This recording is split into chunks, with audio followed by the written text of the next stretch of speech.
नमस्कार सभी को। स्वागत है आपका एथिक्स की क्लासेज में। और आज हम शुरू करने वाले हैं पाश्चात्य दर्शन या पाश्चात्य नीति मीमांसा। मतलब दर्शन ही पढ़ेंगे और दर्शन का ही हिस्सा नीति मीमांसा है, तो वो हम पढ़ेंगे। तो आइए शुरू करते हैं। और हम एक सबसे पहले एक शुरू कहानी से शुरुआत करेंगे। मैं आपको एक कहानी सुनाऊंगा, बड़ी मजेदार कहानी है। एक बाबा था, एकदम मस्त, एकदम अल्हड़, एकदम अवघड़। जो दिल में आया खा लिया, जहां दिल में आया सो लिया।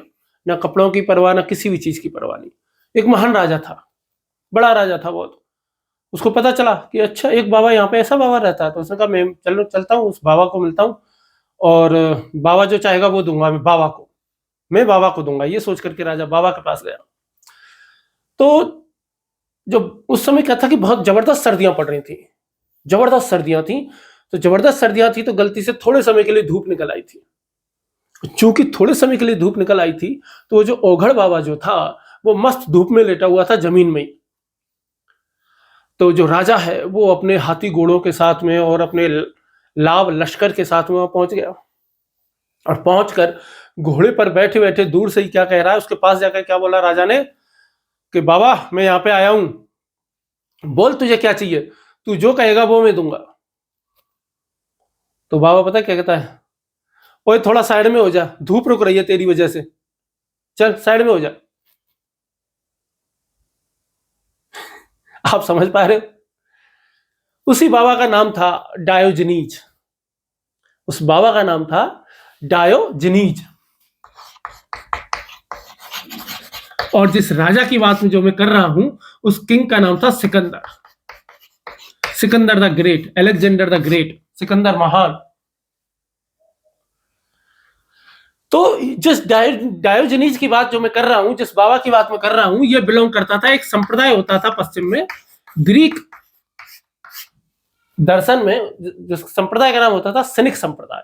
और उस सिनिक संप्रदाय का एक बाबा था, एक व्यक्ति था जिसका नाम था डायोजनीस, जिसने सिकंदर से ये कह दिया था कि थोड़ा साइड में हट जा, धूप रुक रही है तेरी वजह से। उसको पैसा नहीं चाहिए, कुछ नहीं चाहिए रे, धूप मिल रही है मेरे को यार, तो बीच में आ गया, साइड में हो जा। तो हम कह सकते हैं कि जो पाश्चात्य नीति मीमांसा है ना, उसकी शुरुआत जो हुई है, तो उसकी शुरुआत जो हुई ना, वो कहां से हुई? ग्रीक से हुई, ग्रीक दर्शन से हुई। कहां से हुई? ग्रीक दर्शन से। जब सिकंदर ने उसकी बात सुनी थी ना, तो सिकंदर ने पता क्या कहा था? सिकंदर ने कहा था कि यार अगर मैं सिकंदर नहीं होता ना, तो मैं डायोजनीज बनता। तो मैं क्या बनना पसंद करता? डायोजनीज बनना पसंद करता। खैर ठीक है, पश्चिमी दर्शन की बात करेंगे, ग्रीक दर्शन की। पश्चिमी दर्शन की शुरुआत होती है प्रश्नों से, पश्चिमी दर्शन की शुरुआत होती है विद्रोह से, पश्चिमी दर्शन की जो शुरुआत होती है वो होती है आत्मचिंतन से, पश्चिमी दर्शन की शुरुआत होती है ग्रीक चिंतन से, पश्चिमी दर्शन की शुरुआत होती है आपकी ईसाई धर्म के विरुद्ध उठ खड़े होने से, पश्चिमी दर्शन की शुरुआत होती है पुनर्जागरण से, पश्चिमी दर्शन की शुरुआत होती है न्यूटन जैसे वैज्ञानिकों, फ्रांसिस बेकन और न्यूटन जैसे दार्शनिकों के आने के बाद चिंतन में होने वाले बदलाव से। तो बहुत कुछ है पश्चिमी दर्शन में, बहुत कुछ रोचक भी है, जिसकी आज हम क्या करेंगे, एक छोटा सा परिचय प्राप्त करेंगे।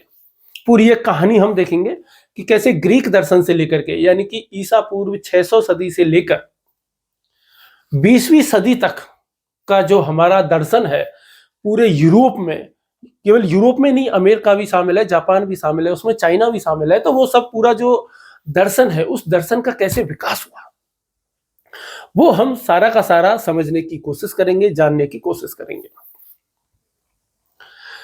और चूंकि नीति मीमांसा है, वो दर्शन का एक महत्वपूर्ण हिस्सा है, और पश्चिम में इस हिस्से को बहुत ज्यादा महत्व दिया गया।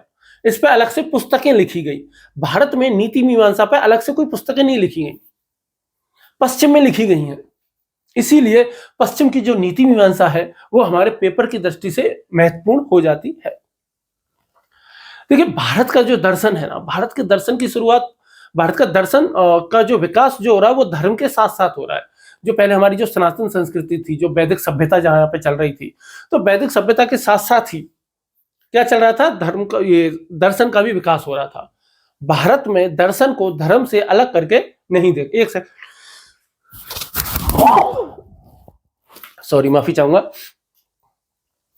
भारत में दर्शन को धर्म से अलग करके नहीं देखा जाता, नहीं समझा जाता। भारत में आज भी जो दर्शन की ज्यादा गहरी बातें करने लग जाएगा, जो ज्यादा दर्शन की बातें करने लग जाएगा, लोग उसको बाबा कहने लग जाएंगे, लोग उसको साधु कह देंगे, लोग उसको संत कह देंगे या फिर पागल कह देंगे।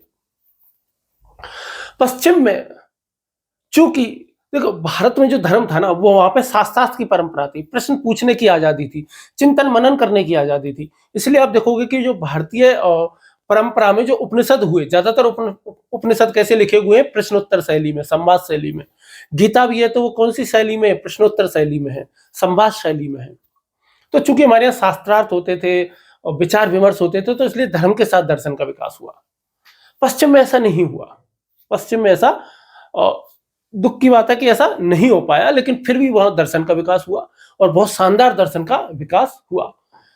तो हम शुरू करते हैं, चलिए। तो पश्चिम के दर्शन की शुरुआत करते हैं। पश्चिम के दर्शन की जब हम शुरुआत करेंगे तो मोटे तौर पे पश्चिम के दर्शन को 5 भागों में बांट करके देखा जाता है, 5 भागों में समझा जाता है। जो सबसे पहला जो भाग है उसको हम क्या कह देते हैं? ग्रीक दर्शन। सबसे पहले भाग को हम क्या कह देते हैं? ग्रीक दर्शन कह देते हैं। और जो ग्रीक दर्शन जो है, या प्राचीन दर्शन इसको कह लो या ग्रीक दर्शन कह लो, एक ही बात है। या तो कह लो प्राचीन पश्चिमी दर्शन या कह लो ग्रीक दर्शन, एक ही बात है, ठीक। इसका जो समय है वो कब से शुरू होता है? 600 ईसा पूर्व से लेकर के और 4वीं ईस्वी तक। कब तक? 600 ईसा पूर्व से लेकर के और 4th सेंचुरी तक का जो समय है वो हम ग्रीक दर्शन को या प्राचीन पश्चिमी दर्शन को दे सकते हैं। इसके बाद यहां पे आ जाता है अंधकार काल। इसके बाद यहां पे क्या आ जाता है? अंधकार काल। और ये अंधकार काल जो रहता है ये 1000 समय तक रहता है, यानी कि ईसा 5वीं ईस्वी से लेकर के और 14वीं सदी तक।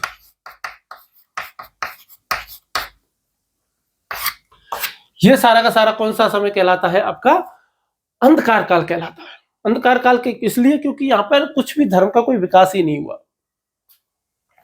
फिर नेक्स्ट जो आता है वो हमारा तीसरा जो इसका पार्ट आता है उसको हम कहते हैं संक्रमण काल।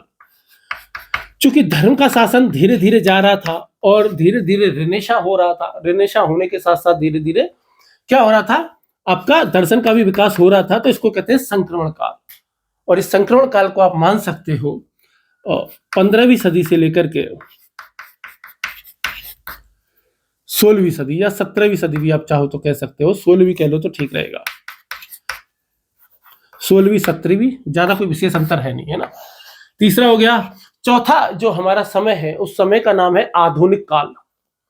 चौथे समय का नाम इसका क्या है? आधुनिक काल। और जो आधुनिक काल जो है वहां पर वो कहां से चलता है? 17वीं सदी से लेकर के 19वीं सदी तक ले लो आप। और लास्ट में क्या आता है वहां पर? वो है समकालीन दर्शन। समकालीन दर्शन।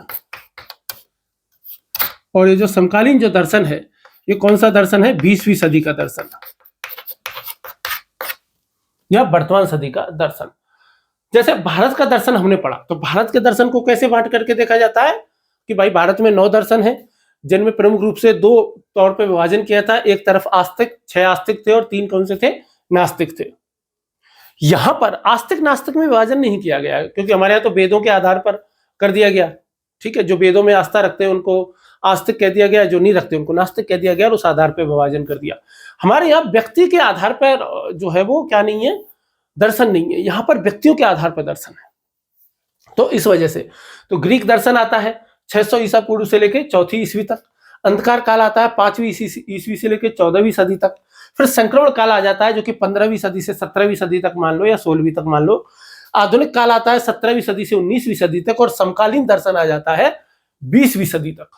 और समकालीन दर्शन कहां तक आ जाता है? 20वीं सदी तक आ जाता है। अब हम थोड़ा थोड़ा इनका परिचय हम प्राप्त कर लेते हैं, थोड़ी आपको कहानी पता चल जाएगी, तो फिर उसके बाद जब हम इसको पढ़ेंगे आगे तो आपको समझने में काफी आसानी हो जाएगी। अब हम बात कर रहे हैं ग्रीक दर्शन की। और ग्रीक दर्शन कब से कब तक चल रहा है? 600 ईसा पूर्व से लेकर 4वीं ईस्वी तक चल रहा है भाई। तो सबसे पहले तो यह प्रश्न आपके मन में आना चाहिए कि 600 ईसा पूर्व में ऐसा क्या हुआ ग्रीस में ग्रीक जो देश था, जहां पर ग्रीस देश में, जहां पर ग्रीक भाषा बोली जाती थी, कि वहां पर दर्शन का उदय हो गया। इसको प्राचीन, इसको यूनान कहते हैं। देखो ग्रीक के बारे में आपको जानना है तो इसके बारे में 300 मूवी आपने देखी होगी ना, स्पार्टा उसमें आता है। और भी कई सारी मूवी है, एक शायद बेन हर मूवी भी है ना, और भी कई सारी मूवी है जिसमें रोमन साम्राज्यों के बारे में काफी कुछ जानने को मिलता है। तो यदि आपको रोमन साम्राज्य की बात जब भी आएगी तो वो ग्रीक दर्शन होगा। ठीक,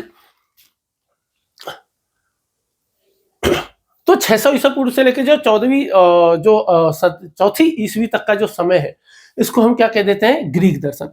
इस ग्रीक दर्शन के समय में ही आपके कौन हुए, सुकरात हुआ, इसी के समय में कौन हुआ, अरस्तु हुआ, इसी समय में कौन हुआ, प्लेटो हुआ।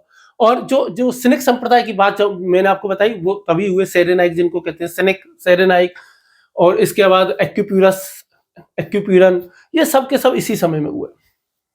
देखिए ग्रीक जो है, ग्रीक को क्या कहते हैं, ग्रीस। इस देश का नाम क्या है, ग्रीस। वर्तमान में भी ग्रीस देश है ना। इस ग्रीस देश को ही दूसरी हिंदी में कह लो आप, या दूसरी भाषा में कहे तो यूनान कह देते हैं। इसी को हम क्या कह देते हैं, यूनान कहते हैं। वर्तमान में ये कौन सा इलाका है, वर्तमान में कोई पूछ ले भाई ग्रीक कौन सा इलाका है, तो कौन सा इलाका है, एक तो ग्रीस देश है, वो है ही है। साथ में जो तुर्की जो देश है, उस तुर्की देश का कुछ हिस्सा है, और उसके आसपास के छोटे मोटे कई सारे जो द्वीप समूह है, वो सब मिलकर के प्राचीन ग्रीस बनते हैं या प्राचीन यूनान बनते हैं। आपने स्पार्टा का नाम सुना होगा, आपने एथेंस का नाम सुना होगा, आपने थीव्स का नाम सुना होगा, आपने कोरिन्थ का नाम सुना होगा। ये मतलब प्रमुख नगर राज्य थे उस समय, इनको क्या कहते थे, नगर राज्य। जैसे हमारे यहाँ महाजनपद होते थे, वैसे ये क्या है, नगर राज्य। हमारे यहाँ जैसे अंगुत्तर निकाय पुस्तक में 16 महाजनपदों का उल्लेख मिलता है। तो जो महाजनपद जो थे 16, उनमें अलग अलग लोग अलग अलग तरीके से शासन चलाते थे, कुछ जगह गणतंत्र भी चलता था। ऐसे ही ग्रीक जो है, ग्रीस जो है, ग्रीक जो है वो भाषा का नाम है। ग्रीक किसको कहते हैं, भाषा को कहते हैं। वहां पे जो भाषा चलती है उसको कहते हैं ग्रीक। तो जैसे हमारे यहाँ ये है, तो वैसे ही वहां अलग अलग नगर राज्य थे। नगर राज्यों में अलग अलग सरकारें होती थी, अलग अलग राजा होते थे, अलग अलग तरीके से शासन चलता था, हर जगह के नियम कानून भी अलग अलग होते थे। जैसे हमारे यहाँ नहीं है अभी भी, जैसे हमारे यहाँ तो राज्य बने हुए हैं, अब राज्यों में भी अलग अलग नियम है। जैसे कुछ राज्यों में आप जो है वो चारवाक बन करके जिंदगी गुजार सकते हो, लेकिन गुजरात जैसे स्टेट हो गए, वहां आप चारवाक बन के जिंदगी नहीं गुजार सकते। बिहार में आप चारवाक बन के जिंदगी नहीं गुजार सकते। चारवाक बनने के लिए आपको राजस्थान आना पड़ेगा, यूपी आना पड़ेगा, महाराष्ट्र जाना पड़ेगा। ठीक है, गुजरात और बिहार जैसे राज्यों में आप जो है वो चारवाक नहीं बन सकते। ठीक है, चारवाक समझ रहे हो आप, मतलब कि जो मदरा की जो नीति है, शराब की जो नीतियां है, उसको लेकर के मैं कह रहा हूं। तो ग्रीक दर्शन में प्रमुख रूप से हमें क्या पढ़ने होते हैं, एक तो सुकरात पढ़ना होता है, फिर उसके बाद में प्लेटो पढ़ना है, उसके बाद में अरस्तु को पढ़ना होता है। सुकरात, प्लेटो, अरस्तु को पढ़ना होता है। इसके बाद में सेरेनाइक संप्रदाय एक होता है। एक कौन सा संप्रदाय है, सेरेनाइक एक संप्रदाय है, वो हम पढ़ते हैं। और सेरेनाइक संप्रदाय को ही हम कौन सा संप्रदाय मानते हैं, चारवाक। भारत में चारवाक हो गए, पश्चिम में कौन हो गए, सेरेनाइक हो गए। और इन सेरेनाइकों में भी एक प्रमुख व्यक्ति हुआ जिसका नाम है अरिस्टिपस। क्या नाम उसका, अरिस्टिपस, अरिस्टिपस। तो वो व्यक्ति हुआ। फिर उसके बाद में वहां पर हमारे यहाँ जैन धर्म जैसे संयमी लोग भी हुए हैं, तो वहां पे जैन धर्म जैसे संयमी जो लोग हुए उनको हम क्या कह दिए, सैनिक कह देते हैं। सैनिक संप्रदाय उनको हम कह देते हैं। और सैनिक संप्रदाय में एंटीस्थनीज जैसे व्यक्ति हुए, और थोड़ा थोड़ा ये किससे साम्यता रखते हैं, जैनों से, क्योंकि ये भी पूरे तरीके से संयम पे फोकस करते हैं। सैनिक, सेरेनाइक संपूर्ण रूप से भोग पे, चारवाकों की तरह इस पे फोकस करते हैं। लेकिन ये कुछ संप्रदाय हुए और धीरे धीरे फिर क्या हो गया, ईसा मसीह आ गए, जीसस क्राइस्ट आए। जीसस क्राइस्ट के आने के साथ ही एक नए धर्म का उदय हो गया। उनके आने के साथ नहीं हुआ, उनके जाने के बाद उनके अनुयायियों ने किया। उन्होंने कभी नहीं कहा कि मैं एक नया धर्म चला करके जा रहा हूं, कोई महापुरुष नहीं कहता। ना तो ईसा मसीह कभी कह करके गए, ना हजरत पैगंबर ये बात कह करके गए, ना बुद्ध कह के गए, ना जैन कह करके गए, ना नानक कह करके गए, कोई नहीं कह करके जाता। कोई कभी कबीरदास ये नहीं कह के गए कि मेरे नाम से पंथ चला देना। पीछे होते हैं, उनके अनुयायी होते हैं। और आप जानते ही हो अनुयायी कैसे होते हैं। अनुयायी कैसे होते हैं, गौतम बुद्ध ने कहा कि भगवान नहीं होते, अनुयायियों ने कहा भगवान गौतम बुद्ध। गौतम बुद्ध ने कहा कि कभी कि मूर्ति पूजा करना आडंबर है, सबसे ज्यादा मूर्ति बुद्ध की बना दी। और ये मैं केवल बुद्ध का एग्जाम्पल दे रहा हूं, सभी धर्मों में ऐसा हुआ। हजरत मोहम्मद साहब ने कहा कि मैं कोई नया धर्म नहीं चला रहा, बस मैं हजरत मूसा जो हुए हैं उनकी परंपरा में ही एक पैगंबर हूं और मैं आखिरी पैगंबर हूं, मेरे बाद कोई पैगंबर नहीं होगा, मैं बस उसी धर्म में सुधार कर रहा हूं। लेकिन लोगों ने, जो उनके अनुयायी पीछे से हुए, उन्होंने एक नया धर्म शुरू कर दिया। ऐसे ही जो जीसस थे वो तो यहूदी थे बेचारे, यहूदी धर्म में ही सुधार किए। यहूदी धर्म में एक पुस्तक चलती थी जिसको ओल्ड टेस्टामेंट कहते थे, तो उन्होंने उसमें कुछ सुधार कर दिया, उसमें उन्होंने प्रेम का संदेश जोड़ दिया, करुणा का जोड़ दिया, शांति का जोड़ दिया। तो लोगों ने क्या कर दिया, उसका नाम रख दिया न्यू टेस्टामेंट, और ओल्ड टेस्टामेंट और न्यू टेस्टामेंट में लड़ाई करवा दी। क्योंकि जीसस ने क्या कहा था कि कुछ नहीं है, मैं तो बस थोड़ा बहुत इसमें सुधार कर रहा हूं, समय के साथ जो उसमें विकृति आ गई है उनको दूर कर रहा हूं। लगभग सभी यही बात कहते हैं, पर पीछे के लोग तो पीछे के लोग होते हैं, क्या ही कर सकते हैं ना। इसलिए फॉलोअर्स तो फॉलोअर्स होते हैं ना, मतलब अनुयायी, फॉलोअर्स नहीं कहना चाहिए। आज की भाषा में सोशल मीडिया के फॉलोअर्स अलग तरीके के होते हैं, है ना। क्योंकि मैं खुद भी फॉलोअर्स की ही क्या कहते हैं, मैं तो फॉलोअर्स क्या, सब्सक्राइबर्स की मतलब वही फॉलोअर सब्सक्राइबर कुछ भी कह लो, है ना। मतलब आप लोग बुरा मत मानना कि भाई हमको कह रहे हैं कि फॉलोअर्स या सब्सक्राइबर्स मूर्ख होते हैं, नहीं, आपके लिए नहीं कह रहे भाई, मैं उनके लिए कह रहा हूं जो किसी भी चीज के नाम पे मरने मारने को उतारू हो जाते हैं, उन मूर्खों की बात हम कर रहे हैं। फॉलोअर्स होना बहुत अच्छी बात है, किसी के अनुयायी होना बहुत अच्छी बात है, पर इसका मतलब ये नहीं कि तुम किसी का भी गला काट दो, तो ये सारी की बात है। तो इसीलिए एक बहुत ही कठिन शब्द, एक पंक्ति चलती है, पता नहीं मुझे कहना चाहिए कि नहीं, पर जब हम आलोचना पढ़ते हैं तब ये आता है कि यदि जीसस ना आए होते तो यूनानी दर्शन की मृत्यु शायद टल जाती। यदि जीसस क्राइस्ट ना आए होते तो यूनानी दर्शन की मृत्यु शायद टल जाती। टल जाती का मतलब जो इसकी मृत्यु हुई चौथी ईस्वी में, शायद ग्रीक दर्शन कुछ और समय तक जिंदा रह लेता। तो पहले तो मैं आपको ये बता रहा था कि भाई ये इसमें जन्म क्यों हो गया। जन्म क्योंकि गणराज्य आ गया, ज्ञान की बातें होने लग गई, दर्शन की बातें होने लग गई, और एथेंस जो था वहां पर सब ज्ञानी लोग पैदा हो रहे थे। पर हुआ ऐसा कि जब चौथी ईस्वी तक आने लगी, ईसाई धर्म आ गया, रोमन साम्राज्य ने ईसाई धर्म को अपना लिया, संरक्षण प्रदान कर दिया, और लोग बनमुख, मतलब एक पुस्तक और एक पैगंबर के नाम पे झगड़ा करने लग गए।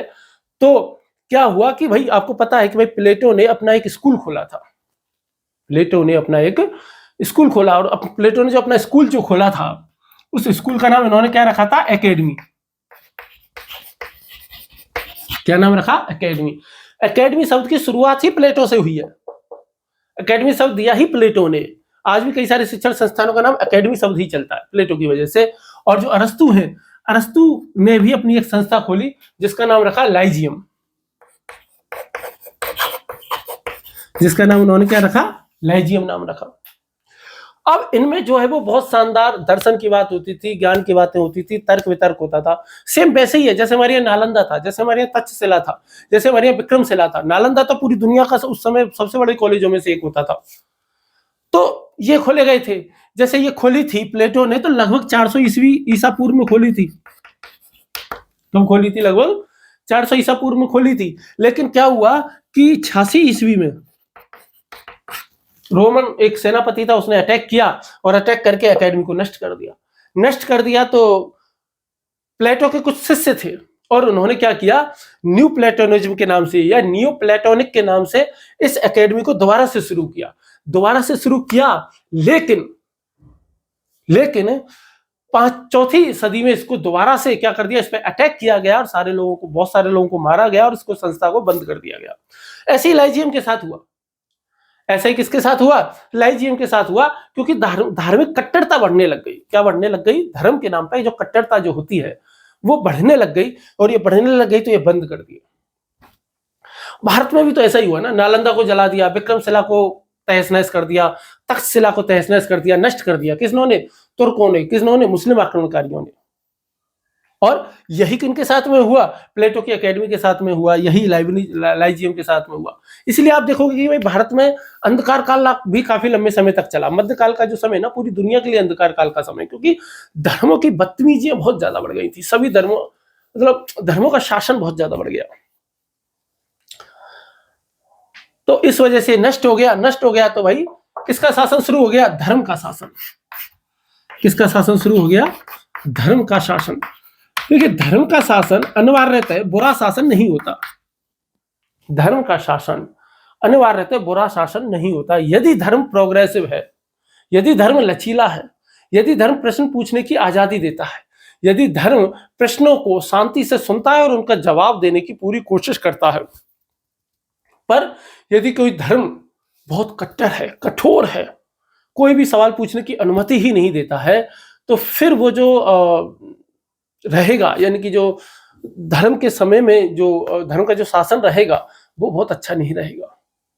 उसमें ज्ञान का विकास नहीं होगा, विज्ञान का विकास नहीं होगा, दर्शन का विकास नहीं होगा, कलाओं का विकास नहीं होगा, किसी भी तरीके का कोई भी विकास होगा ही नहीं, और लगभग एक ही दिशा में सारे के सारे लोग काम करेंगे। इसीलिए जब जो कैथोलिक ईसाई धर्म जो है, शुरुआत में जो ईसाई धर्म जो है उसको कैथोलिक ईसाई धर्म कहते हैं। कभी हम इस पर लंबी चर्चा करेंगे, इसको कैथोलिक ही क्यों कहते हैं। तो इसका 1000 साल का शासन रहा, तो इसको कैथोलिक शासन कहते हैं। और ये कितने साल चला है? 1000 साल तक ये शासन चला है। एक सेकंड देना है ना, माफी चाहूंगा। तो 1000 साल तक ये क्या चला? धर्म का शासन चला। जब 1000 साल तक धर्म का शासन चला, तो ये तो मैं आपको पहले ही बता चुका हूं कि भाई जो धर्म का जो शासन होता है ना, वो क्या होता है, वो अनिवार्य रहता है, बुरा शासन नहीं होता है, अनिवार्य रहता है, खराब शासन नहीं होता है। इस युग में जो दर्शन था वो किसके अधीन रहा? थियोलॉजी के अंतर्गत रहा। यानी कि थियोलॉजी कहते हैं धर्मशास्त्र को। थियोलॉजी किसको कहते हैं? धर्मशास्त्र के। तो दर्शन किसके अधीन रहा? इस थियोलॉजी के, धर्मशास्त्र के अधीन ही रहा। इस काल में कोई भी दार्शनिक था तो वो पादरी था, ठीक है, जिनको संत कहते हैं। पश्चिम में बहुत मान्यता है। देखो हमारे यहाँ तो संत किसी को भी कह देते हैं, हमारे यहाँ बाबा किसी को भी कह देते हैं, हमारे यहाँ साधु किसी को भी कह देंगे, संत हमारे बहुत संत आदमी है यार, ऐसे कह देंगे। पश्चिम में नहीं, पश्चिम में संत एक उपाधि होती है। जैसे भारत में और क्या कह देते हैं, किसी को भी मुल्ला कह दो, कोई दिक्कत वाली बात नहीं है, ठीक है। पर पश्चिम में मुल्ला बाकायदा एक उपाधि है जिसको पढ़े लिख करके प्राप्त करना होता है। जैसे जो संत एक उपाधि है, तो संत एक उपाधि मिलती है पश्चिम में, बाकायदा चर्च द्वारा प्रदान की जाती है वो उपाधि। और वो उपाधि किसको देते हैं? कोई एक ऐसा संत होता है जिसने चमत्कार किए हों और ऐसी योग्यता रखते हैं, मिनिमम 2 चमत्कार किए हों, ऐसी योग्यता रखते हैं। तो इसीलिए जब आपको मदर टेरेसा जी को दिया गया तो उनके साथ में कहानियां बनाई गई चमत्कार वाली, कि भाई मदर टेरेसा जी के छूने से कई सारे बीमार लोग दुखी हो गए। कैंसर के ऐसे पेशेंट जिनका कहीं कोई बीमारी दूर नहीं हो रही थी उनकी, तो वो मदर टेरेसा के पास आए और मदर ने अपने हाथों से उनको छुआ तो उनकी बीमारी दूर हो गई। तो चमत्कार की धारणाएं चलती हैं। जैसे जीसस क्राइस्ट जो है, जीसस के साथ भी तो यही ना, उनके जन्म के साथ ही चमत्कार जुड़ा हुआ है। सबसे पहला चमत्कार तो उनका क्या है कि भाई वो कुंवारी मरियम के से पैदा हुए, उनकी माँ एक कुंवारी थी। दूसरी बात, उन्होंने हथेली से जन्म लिया था, ठीक है। तीसरा चमत्कार उनका ये मानते हैं कि जब वो क्रूज पर उनको चढ़ाया गया तो क्रूज पर चढ़ाने के 2 दिन बाद वो जीवित हो गए। और ऐसा कहते हैं कि जब उनको सूली पर टांगा गया तो बारिश हुई तो उनसे छू करके जो बारिश का पानी था वो गया और बहते बहते जो नगर के बाहर एक मोहल्ला बना हुआ था, एक कॉलोनी बसी हुई थी, उस कॉलोनी में वो पानी पहुंच गया। उस कॉलोनी में ज्यादातर बीमार लोग रहते थे। जब वो पानी वहां पे पहुंचा तो जितने भी बीमार लोग थे वो सब ठीक हो गए। तो ऐसी चमत्कार की धारणा पश्चिम में खूब चलती है। तो इसीलिए जो चमत्कार करता है उसको क्या कहते हैं? संत की उपाधि दी जाती है। तो इस समय 2-3 संत हुए, हालांकि उनका दर्शन कुछ भी नहीं है, मतलब आप समझ लो कि जी नीलवटी सन्नाटे की था साइड में, लेकिन फिर भी लिखना चाहो तो एक है थॉमस एक्वाइनस, ठीक है, दिख तो रहा है ना थॉमस, हाँ दिख रहा है, थॉमस एक्वाइनस। और कौन सा है? संत ऑगस्टाइन संत खूब फेमस है, आपने सुना होगा। तो फिलहाल तो मैं यहाँ पे लिख देता हूँ, बाद में मिटा देंगे। ऑगस्टाइन,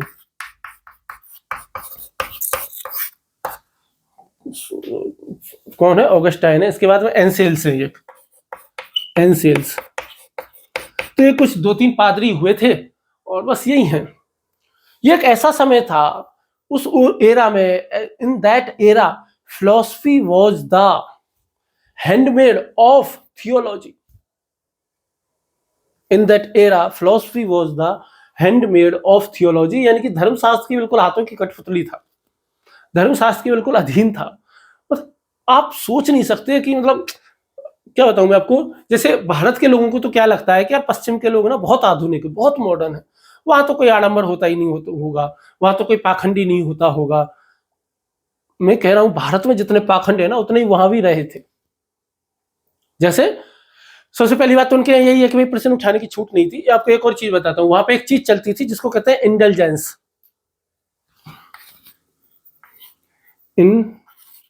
इंडलजेंस, INDULGENCES, इंडलजेंस चलते थे। इंडलजेंस पता क्या होता था? स्वर्ग का टिकट। क्या होता था? स्वर्ग का टिकट। स्वर्ग का टिकट से मतलब यानी कि पादरी लोग पैसे लेकर के लोगों को स्वर्ग का टिकट देते थे। आप समझ पा रहे हो मूर्खता की हद? सोच पा रहे हो कि क्या देते थे कि भाई चलो तेरे को धर्म में जाना, तेरे को कहाँ जाना है? स्वर्ग में जाना है, हिवन में जाना है कि हाँ हिवन में जाना है, ठीक है पैसे दे, तेरे को टिकट काटता हूं। आप समझ पा रहे हो? जैसे हमारे यहाँ महिलाओं को डायन कह के, चुड़ैल कह के मार दिया जाता है ना, वहां पे भी ये परंपरा है चुड़ैल कहे जाने की। मार देते थे, बहुत बुरी मौत देते थे बेचारी लेडीजों को, उनकी स्किन निकाल देते थे। या फिर कई सारी स्त्रियों के जैसे प्राइवेट पार्ट्स के साथ में कुछ गलत बिहेव करते थे उसमें। मतलब अब क्या बताएं, मतलब बताने लायक बातें भी नहीं है बहुत सारी, तो बहुत बहुत बेकार था। अब देखो ईसाई धर्म में मैंने आपको पहले भी बताया क्या परंपरा रही है। ईसाई धर्म में यह परंपरा रही है कि क्या कहानी चलती है कि भाई मनुष्य पापी है और इस धरती पे सजा भोग रहा है। ये मैं आपको पहले बता चुका हूं ना। तो चूंकि वो सजा भुगत रहा है, चूंकि वो पापी है, तो उसे अपने पाप कम करना है। तो इसलिए लोग क्या करते हैं, अपने पाप कम करने के लिए, भगवान को खुश करने के लिए अपने शरीर पे घाव बना लेते थे, खुद को कोड़े मारते थे, घाव बना लेते थे, क्योंकि ताकि भगवान उनको माफ कर दे। इतनी ये हो गया कि जो यहूदियों को ना क्राइस्ट किलर कहा जाता था और उनके साथ में बहुत मारपीट लड़ाई झगड़े होते थे भाई, क्योंकि जो जीसस क्राइस्ट है उनका जन्म यहूदी धर्म में हुआ। उनको क्रूज पे टांगा गया या सूली पे चढ़ाया गया तो उन्होंने यहूदियों ने चढ़ाया, ऐसा आरोप लगाया। और इसी वजह से उनको क्या कहा गया, यहूदियों को क्राइस्ट किलर कहा गया। यहूदी भी कम नहीं थे, यहूदी भी गैर यहूदियों को गोइम कहते थे। गोइम यानी पतित, गिरा हुआ, बेकार, बकवास। और 11वीं से 13वीं शताब्दी तक धर्म युद्ध हुए, बहुत बुरे बुरे धर्म युद्ध हुए, जिसको क्रूसेड भी कहते हैं, जिसको हम क्या कहते हैं, क्रूसेड कहते हैं। तो बहुत लाखों लोगों को मारा गया, लाखों लोग धर्म के नाम पे क्या हुए, मारे गए। तो ये सब बदतमीजियां चलती थी और इसीलिए इसका नाम क्या है, अंधकार काल है, सब मिट्टी है। इस काल में दर्शन के नाम पे क्या हुआ है, जीरो विकास हुआ है। दर्शन सब कुछ क्या है, मिट्टी है, कुछ भी नहीं हुआ। फिर इसके बाद में थोड़ा बहुत परिवर्तन होना शुरू हुआ, तो ये मैं मिटा देता हूं ना। तो परिवर्तन होना शुरू हुआ, तो परिवर्तन होना कैसे शुरू हुआ भाई, कि मैंने आपको पहले ही बताया कि अभी तक क्या चल रहा था, कैथोलिकों का ही शासन चल रहा था। अब चर्च में कई सारी बुराइयां आ गई थी, फुल बुराइयां आ गई थी। तो फिर क्या हुआ, रेनेसां हुआ, नवजागरण हुआ, पुनर्जागरण हुआ, इटली से हुआ, 14वीं सदी में से शुरू हुआ। और इसको रेनेसां को ही हम क्या आसान भाषा में क्या कह सकते हैं, धर्म सुधार। क्या कह सकते हैं, धर्म सुधार। जब धर्म सुधार होने लगे तो भाई कैथोलिक जो थे ना, कैथोलिकों के खिलाफ जो समुदाय जो उठ खड़ा हुआ, ईसाई धर्म के अंदर अंदर ही, वो भी ईसाई थे लेकिन कैथोलिक धर्म के खिलाफ खड़े हुए कि भाई चर्च में सुधार करो। तो जितने भी लोग खड़े हुए, जैसे वहां पे कुछ संत हो गए, जैसे हमारे यहाँ राजा राम मोहन राय और ईश्वर चंद्र विद्यासागर, दयानंद सरस्वती, विवेकानंद जी ऐसे हुए ना। तो ऐसे ही धर्म सुधार के लिए वहां पे भी कुछ लोग हुए, जैसे मार्टिन लूथर हो गए, जैक्सी मैक्सिमिलियन हो गए, ठीक है। तो ऐसे 2-4 लोग हुए। जब ये 2-4 लोग हुए तो इन्होंने इनके खिलाफ प्रोटेस्ट करना शुरू कर दिया, कैथोलिक धर्म के खिलाफ में, कैथोलिकों के अगेंस्ट में। चूंकि ये सब कर रहे थे इसलिए इनको क्या कहा गया, प्रोटेस्टेंट कह दिया गया। इन सभी को एक साथ मिला करके प्रोटेस्टेंट कहा गया, प्रोटेस्टेंट। प्रोटेस्टेंट जो है वो उनको कह दिया गया। अब चल रहा है, अब मतलब धर्म के नाम पे उस समय इतना संघर्ष हुआ। जैसे एक रात वहां बहुत फेमस है जिसको कहते हैं बार्थोलोम्यू की रात, जिसको हम क्या कहते हैं, बार्थोलोम्यू की रात, जो कि 1572 ईस्वी में घटना हुई थी फ्रांस में। हजारों लोगों को मार दिया गया एक ही रात में। फिर 30 वर्ष का युद्ध शुरू हुआ कैथोलिकों और प्रोटेस्टेंटों के बीच में, 1618 से लेकर 1648 तक हजारों लोग फिर मारे गए धर्म के नाम पर। कैथोलिकों ने अपना वर्चस्व बचाए रखने के लिए क्या शुरू कर दिया, धार्मिक जांच करना शुरू कर दिया, जिसका नाम रखा उन्होंने स्पेनिश इंक्विजिशन। इनक्वाइजेशन, ऐसा कुछ भी कह लो यार, बोला भी नहीं जा रहा, ठीक है। इसमें क्या करते थे, वो धर्म की जांच करते थे लोगों की, कि तू सच्चा कैथोलिक है कि नहीं हो, उसके आधार पर खूब लोगों को मारा। उस समय बेचारा गैलीलियो हुआ, ठुकाई पिटाई सताई हुई, माफी मांगनी पड़ी। डार्विन हुआ, माफी मांगनी पड़ी, बेचारे को क्षमा याचना करनी पड़ी, ब्रूनो को तो जिंदा ही जला दिया। कोपरनिकस को माफी मांगनी पड़ी, ठुकाई पिटाई, बहुत सताई, बहुत काम हुए, और अंत में जाकर के थोड़ा थोड़ा फिर सुधार होना शुरू हुआ। और सुधार होना जब शुरू हुआ तो बड़े धर्म सुधार के नाम पे एक व्यक्ति हुए, और एक जिनको हम वैज्ञानिक युग की शुरुआत का व्यक्ति हम कह सकते हैं, उनका नाम है फ्रांसिस बेकन। कौन हुए? Francis Bacon. और फ्रांसिस बेकन जो हुए ना, ये बुद्धिवादी सोच के, तो मतलब वैज्ञानिक सोच के व्यक्ति थे। कैसे व्यक्ति थे?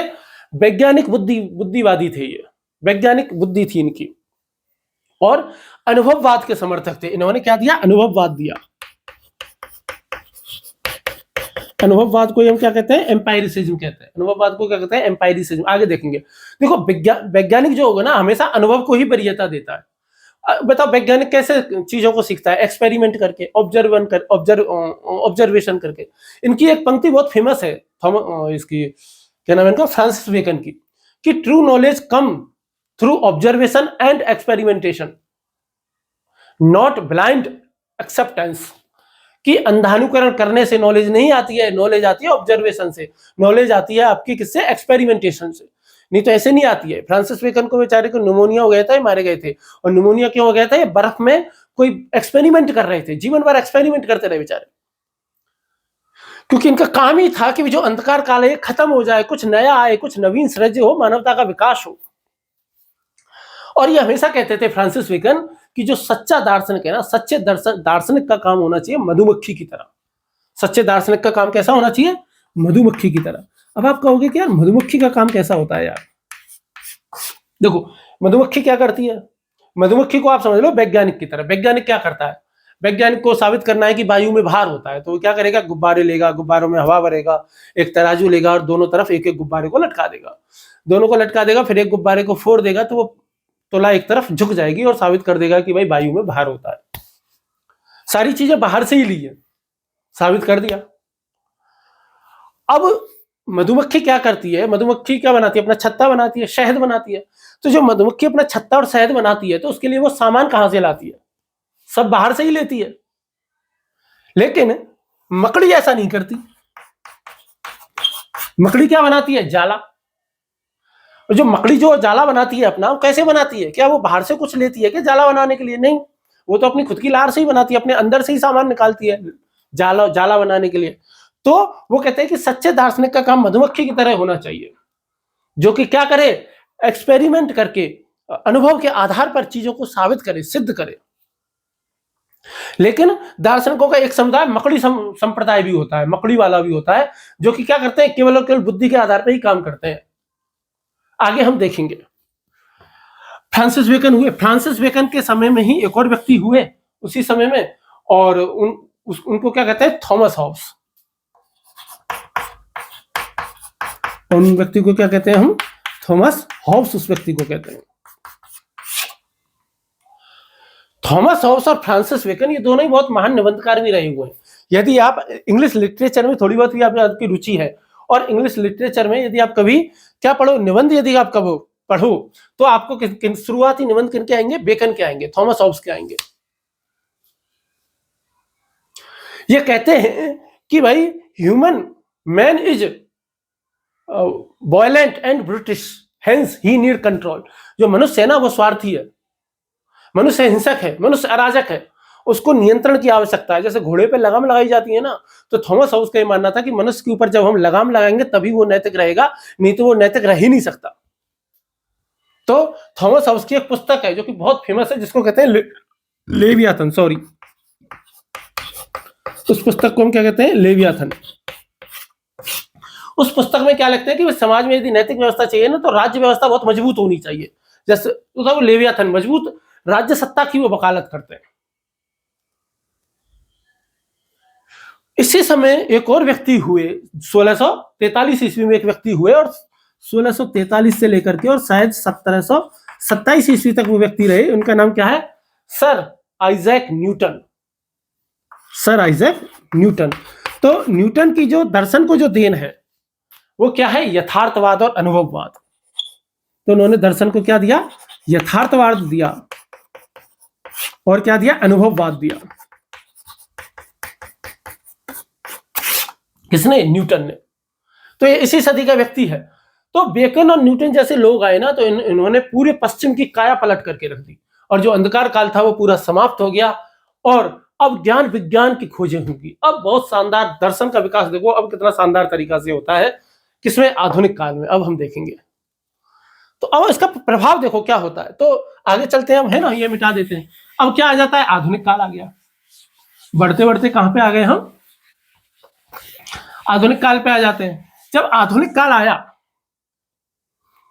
17वीं सदी से 19वीं सदी का जो समय आया, तो आधुनिक काल में कुछ विचार प्रमुख रूप से पनपे। जैसे एक विचार बहुत प्रमुख रूप से पनपा, उसको हम क्या कहते थे, अनुभववाद। उसको हम क्या कहते हैं, पहले ले बुद्धिवाद लेते हैं हम। पहले कौन सा लेते हैं, बुद्धिवाद। एक ऐसा करते हैं, ये सब मिटा देते हैं ना, ठीक रहेगा।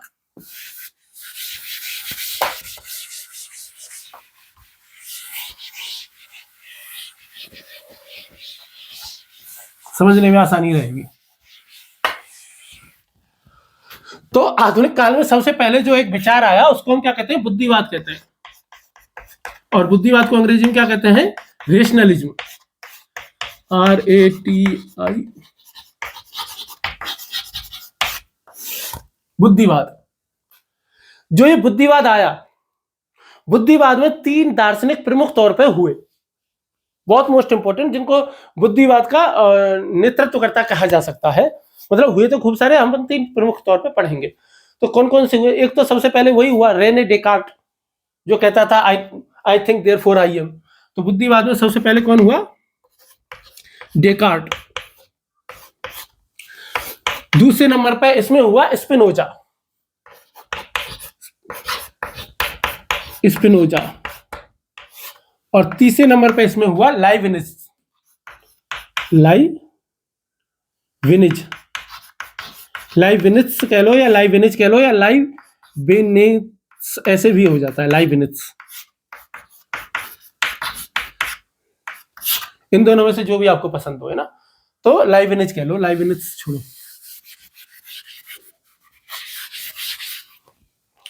ये 3 प्रमुख व्यक्ति हुए बुद्धिवाद में। और इसी में क्या हुआ, 19वीं सदी में एक और विचारधारा इसी में आई, जिसको कहते हैं अनुभववाद। जिसको हम क्या कहते हैं, अनुभववाद। और अनुभववाद को हम क्या कह सकते हैं, एम्पायरिसिज्म।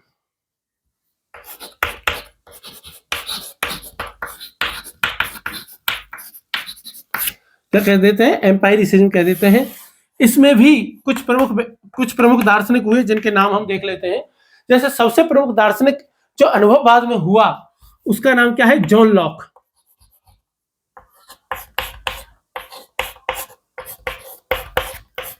उसका नाम क्या है, जॉन लॉक। लॉक है, लॉक नहीं है, लॉक। बहुत से लोग बोलते हैं लॉक, लाक बोलते हैं, लॉक, जॉन लॉक। ठीक है। दूसरे हुए इसी में बर्कले।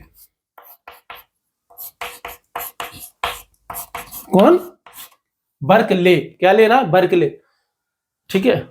और तीसरा क्या होता है, मतलब तीसरे कौन है, मतलब जॉन लॉक हो गए, बर्कले हो गए, और तीसरे इसमें हुए जो अनुभववाद का चरम जिनके यहां मिलता है, जिनका नाम है डेविड ह्यूम। जिनका नाम क्या है, डेविड ह्यूम।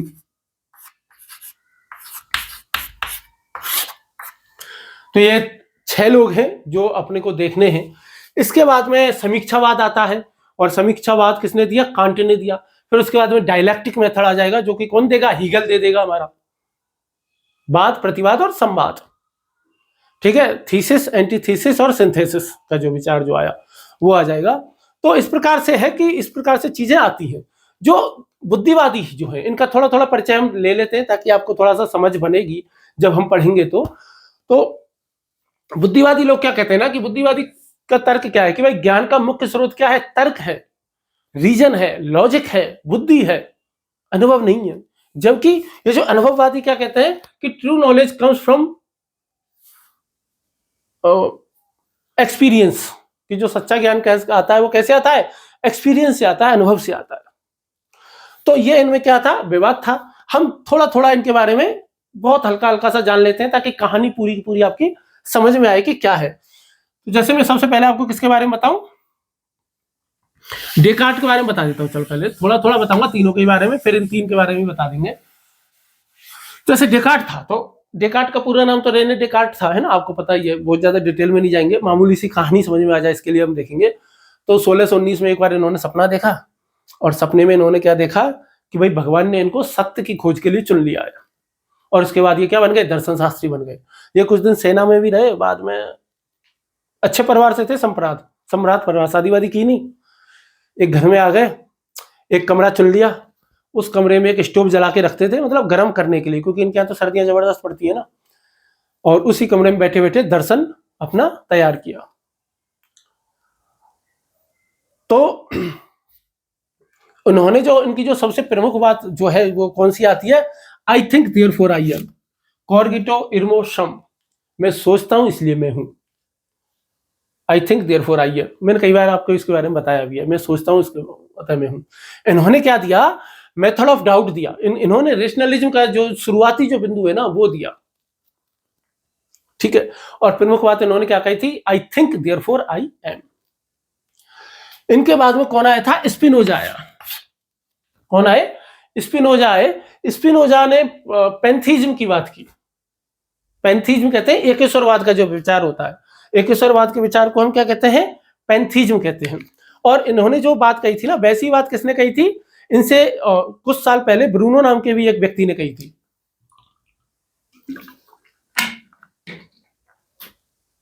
और ब्रूनो को तो जिंदा जला दिया गया था, ब्रूनो को तो मार दिया गया।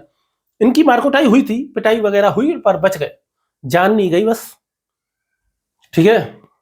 गाना है ना, जान गई दिल आया, शीशा पत्थर से टकराया दिल टूट गया, ऐसे करके गाना है ना, सुना आपने? चलो कोई बात नहीं। तो इन्होंने जो विचार दिया प्रमुख रूप से वो क्या दिया? एक तो एकेश्वरवाद का दिया, पैंथीज्म जिसको कहते हैं। दूसरा इन्होंने कहा कि ईश्वर और प्रकृति एक ही है। इन्होंने क्या कहा? ईश्वर और प्रकृति एक ही है। अब मैं बता रहा हूं उनकी मारपिटाई कुटाई क्यों हुई। अब देखो ये क्या कह रहे हैं कि ईश्वर और प्रकृति एक ही है, जबकि ईसाई धर्म में क्या अवधारणा है? ईसाई धर्म में यह अवधारणा है कि जो भगवान है ना, उसने धरती का जो निर्माण किया, प्रकृति का जो निर्माण किया, वो किस लिए किया? क्योंकि एडम ने जो वर्जित फल चख लिया था और इसलिए उसको ईडन के गार्डन से भगाना पड़ा, तो वो कहीं तो रहेगा, तो वो कहीं रहेगा, तो उसके लिए क्या बनाई? धरती बनाई। अब ईसाई धर्म में ये धारणा है। अब कोई ईसाई धर्म में पैदा होगा और ये बात कह देगा कि प्रकृति और भगवान एक ही है, ठीक है। God is not a person, God is not a person sitting in heaven, God is nature itself. जब कोई ये बात कहेगा कि भगवान वो नहीं है जो कि स्वर्ग में बैठा हुआ व्यक्ति है, भगवान तो स्वयं प्रकृति ही भगवान है। चर्च से फोन आ गया इसके पास, स्पिनोजा के पास में, हाँ भाई क्या बात है, प्रकृति ही भगवान है, तो जो स्वर्ग में बैठा है वो भगवान नहीं है? इसने कहा साहब नहीं है। बोला कोई बात नहीं, हम आ रहे हैं तेरे को उस भगवान से मिलाने के लिए, टेंशन ना ले। तो हुई ठुकाई पिटाई हुई होगी। और इनके विचारों से नाराज होकर के इनको धर्म से निकाल दिया गया था, धर्म से खारिज कर दिया गया था, समाज से बाहर खारिज कर दिया गया था। और बेचारे लेंस बनाते थे, ये लेंस घिस घिस करके लेंस बनाया करते थे, उसी से इनका जीवन यापन चलता था। और चूंकि वो बहुत महीन काम होता था, तो सांस में उनके साथ वो कांच अंदर जाता था, तो कहते हैं कि उनको टीबी हो गई थी, फेफड़ों की कोई बीमारी हो गई थी, और जिससे उनकी क्या हो गई? मृत्यु हो गई थी। तो स्पिनोजा, आप समझ रहे हो लोगों ने कितनी कुर्बानियां दी हैं आपकी फिलॉसफी के लिए, हम लोगों के जीवन को बेहतर बनाने के लिए। नहीं तो लोग तो पता है कैसे यूनिवर्सिटियों को जला देते, टीचरों को मार देते। मैं अभी भी इस बात पे भरोसा नहीं कर पाता, आपको सच बताऊं तो कई बार, कि यार वो लोग कैसे रहे होंगे, वो मानव रहे होंगे क्या, जिन्होंने नालंदा में आग लगा दी यार, जिन्होंने तक्षशिला को तहस नहस कर दिया, जिन्होंने विक्रमशिला को तहस नहस कर दिया, जिन्होंने प्लेटो की अकेडमी पे आक्रमण करके उसे बंद करवा दिया, जिन्होंने अरस्तु की अकेडमी को बंद करवा दिया। यार ग्रीक दर्शन, कितना महान ग्रीक दर्शन था, वहां कितना सभ्यता का कितना अच्छा विकास हो रहा था, और एक कट्टरता, धार्मिक कट्टरता की वजह से और उन्होंने क्या कर दिया यार। मतलब कितना ज्ञान का विकास हो सकता था और हम कितने पीछे रह गए। सोचो यदि पश्चिम में और भारत में दोनों ही जगह हजार हजार साल का ये अंधकार काल ना आया होता, तो हम दर्शन के क्षेत्र में कितना आगे बढ़ चुके होते हैं, ना केवल दर्शन के, कला के क्षेत्र में, विज्ञान के क्षेत्र में, हर चीज में आगे बढ़े होते। और क्या पता 2025 में हम अब जो जीवन अब हम 2001 जो है 3025 में जो जीवन जी रहे होंगे, क्या पता वो जीवन हमको 2025 में ही मिल जाता। ठीक है, अब जो हो गया वो तो हो गया, पर अब मतलब कॉलेजों को जला देते हैं यार, कैसे, मतलब समझ नहीं आता, किताबों को जला देते हैं।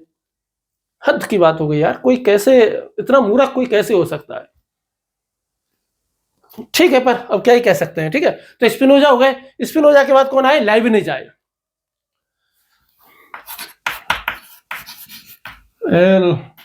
लाइबनिज की छोड़ो, मुझे स्पेलिंग याद नहीं है, LIE ऐसे करके कुछ है, LEIBNIZ ऐसे करके कुछ है ना, कोई बात नहीं। लाइबनिज के विचार देखो, आपके बहुत गजब का एक विचार है, आप पहली बार यदि आप जान रहे हो तो मजा आएगा आपको। इन्होंने ये कहा, इस पूरे ब्रह्मांड में, जैसे हम पहले से ही बात करते आ रहे हैं कि भाई इस ब्रह्मांड में एक तो एक चीज जड़ होती है, एक चेतन होता है। इन्होंने क्या कहा, इस पूरे ब्रह्मांड में कुछ भी जड़ है ही नहीं, हर चीज चेतन है। ये चेतन है, ये शर्ट मेरी चेतन है, ये चौक हाथ में चेतन है, बाल मेरे चेतन है, ब्लैक बोर्ड हमारा चेतन है, ये दीवार, ये जो दीवार है हमारी, ये क्या है? चेतन है। इन्होंने एक सिद्धांत दिया जिसे मोनाड कहते हैं, एक इकाई दी जिसको कहते हैं आत्मिक इकाई, जिसको हम क्या कहते हैं? आत्मिक इकाई। इकाई गलत लग गई, ऐसे सही है इकाई। आत्मिक इकाई का मतलब क्या था कि उन्होंने कहा कि ये जो मोनाड होता है ना, ये टाइम और स्पेस से परे होता है। आज क्वांटम फिजिक्स में आज जाकर के हम बात करते हैं कि टाइम और स्पेस से भी बाहर जाके कुछ चीजें होती हैं। इन्होंने मोनाड को क्या कहा कि ये टाइम और स्पेस से परे होता है, और इस प्रकृति में कुछ भी जड़ है ही नहीं, हर चीज चेतन है। हर वस्तु, हर सूक्ष्म जीव, हर बड़ा जीव, हर छोटा जीव, हर चीज किससे बनी है? मोनाड से बनी है। और ये मोनाड क्या है? स्पेस और टाइम से परे है। बहुत गहरी बात कह के गए बहुत साल पहले। और आपको एक और बहुत मजे की बात इनके बारे में बताता हूं, इन्होंने बाइनरी सिस्टम दिया था। जो कंप्यूटरों में आज की डेट में जो बाइनरी सिस्टम चलता है ना, बाइनरी नंबर सिस्टम, कौन सा? 0 1 वाला, वो इन्हीं ने दिया है, लाइब्रेरी ने दिया, जिन्होंने कह दिया कि कुछ भी जड़ है ही नहीं, हर चीज क्या है? चेतन है।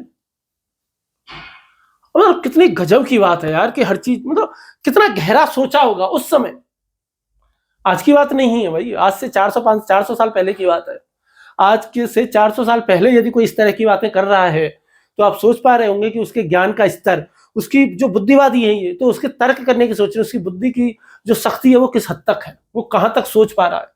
हालांकि भारतीय दर्शन में भी बहुत गहराई तक सोचा गया है, इसमें कोई डाउट वाली बात नहीं है ना। और कंपैरिजन हम करते हैं, ठीक है, लेकिन हमको ये करके नहीं देखना चाहिए कि कौन ऊंचा है कौन नीचा है। ठीक है ना, सबका अपना अपना स्तर होता है, उसमें ऊंचा नीचा वाली की बात क्या होती है।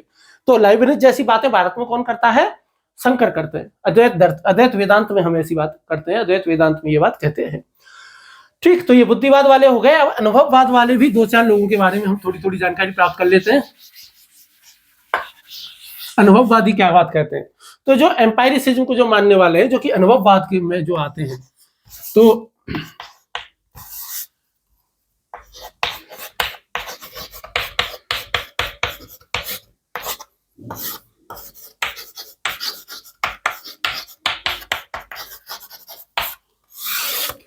अनुभववाद में सबसे पहले आते हैं जॉन लॉक।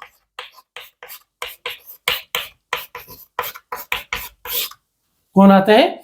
जॉन लॉक आते हैं। जॉन लॉक जो है ना, जॉन लॉक के 2 बेटे थे। जॉन लॉक के कितने बेटे हुए? 2। एक बेटे का नाम रखा अनुभववाद और दूसरे का नाम रखा उदारवाद। ये बात ध्यान रखना। तो अनुभववाद और उदारवाद दोनों के पापा कौन हैं? जॉन लॉक हैं। जॉन लॉक के कितने बेटे हुए? 2। एक बेटे का नाम हुआ था अनुभववाद और दूसरे बेटे का नाम क्या था? उदारवाद।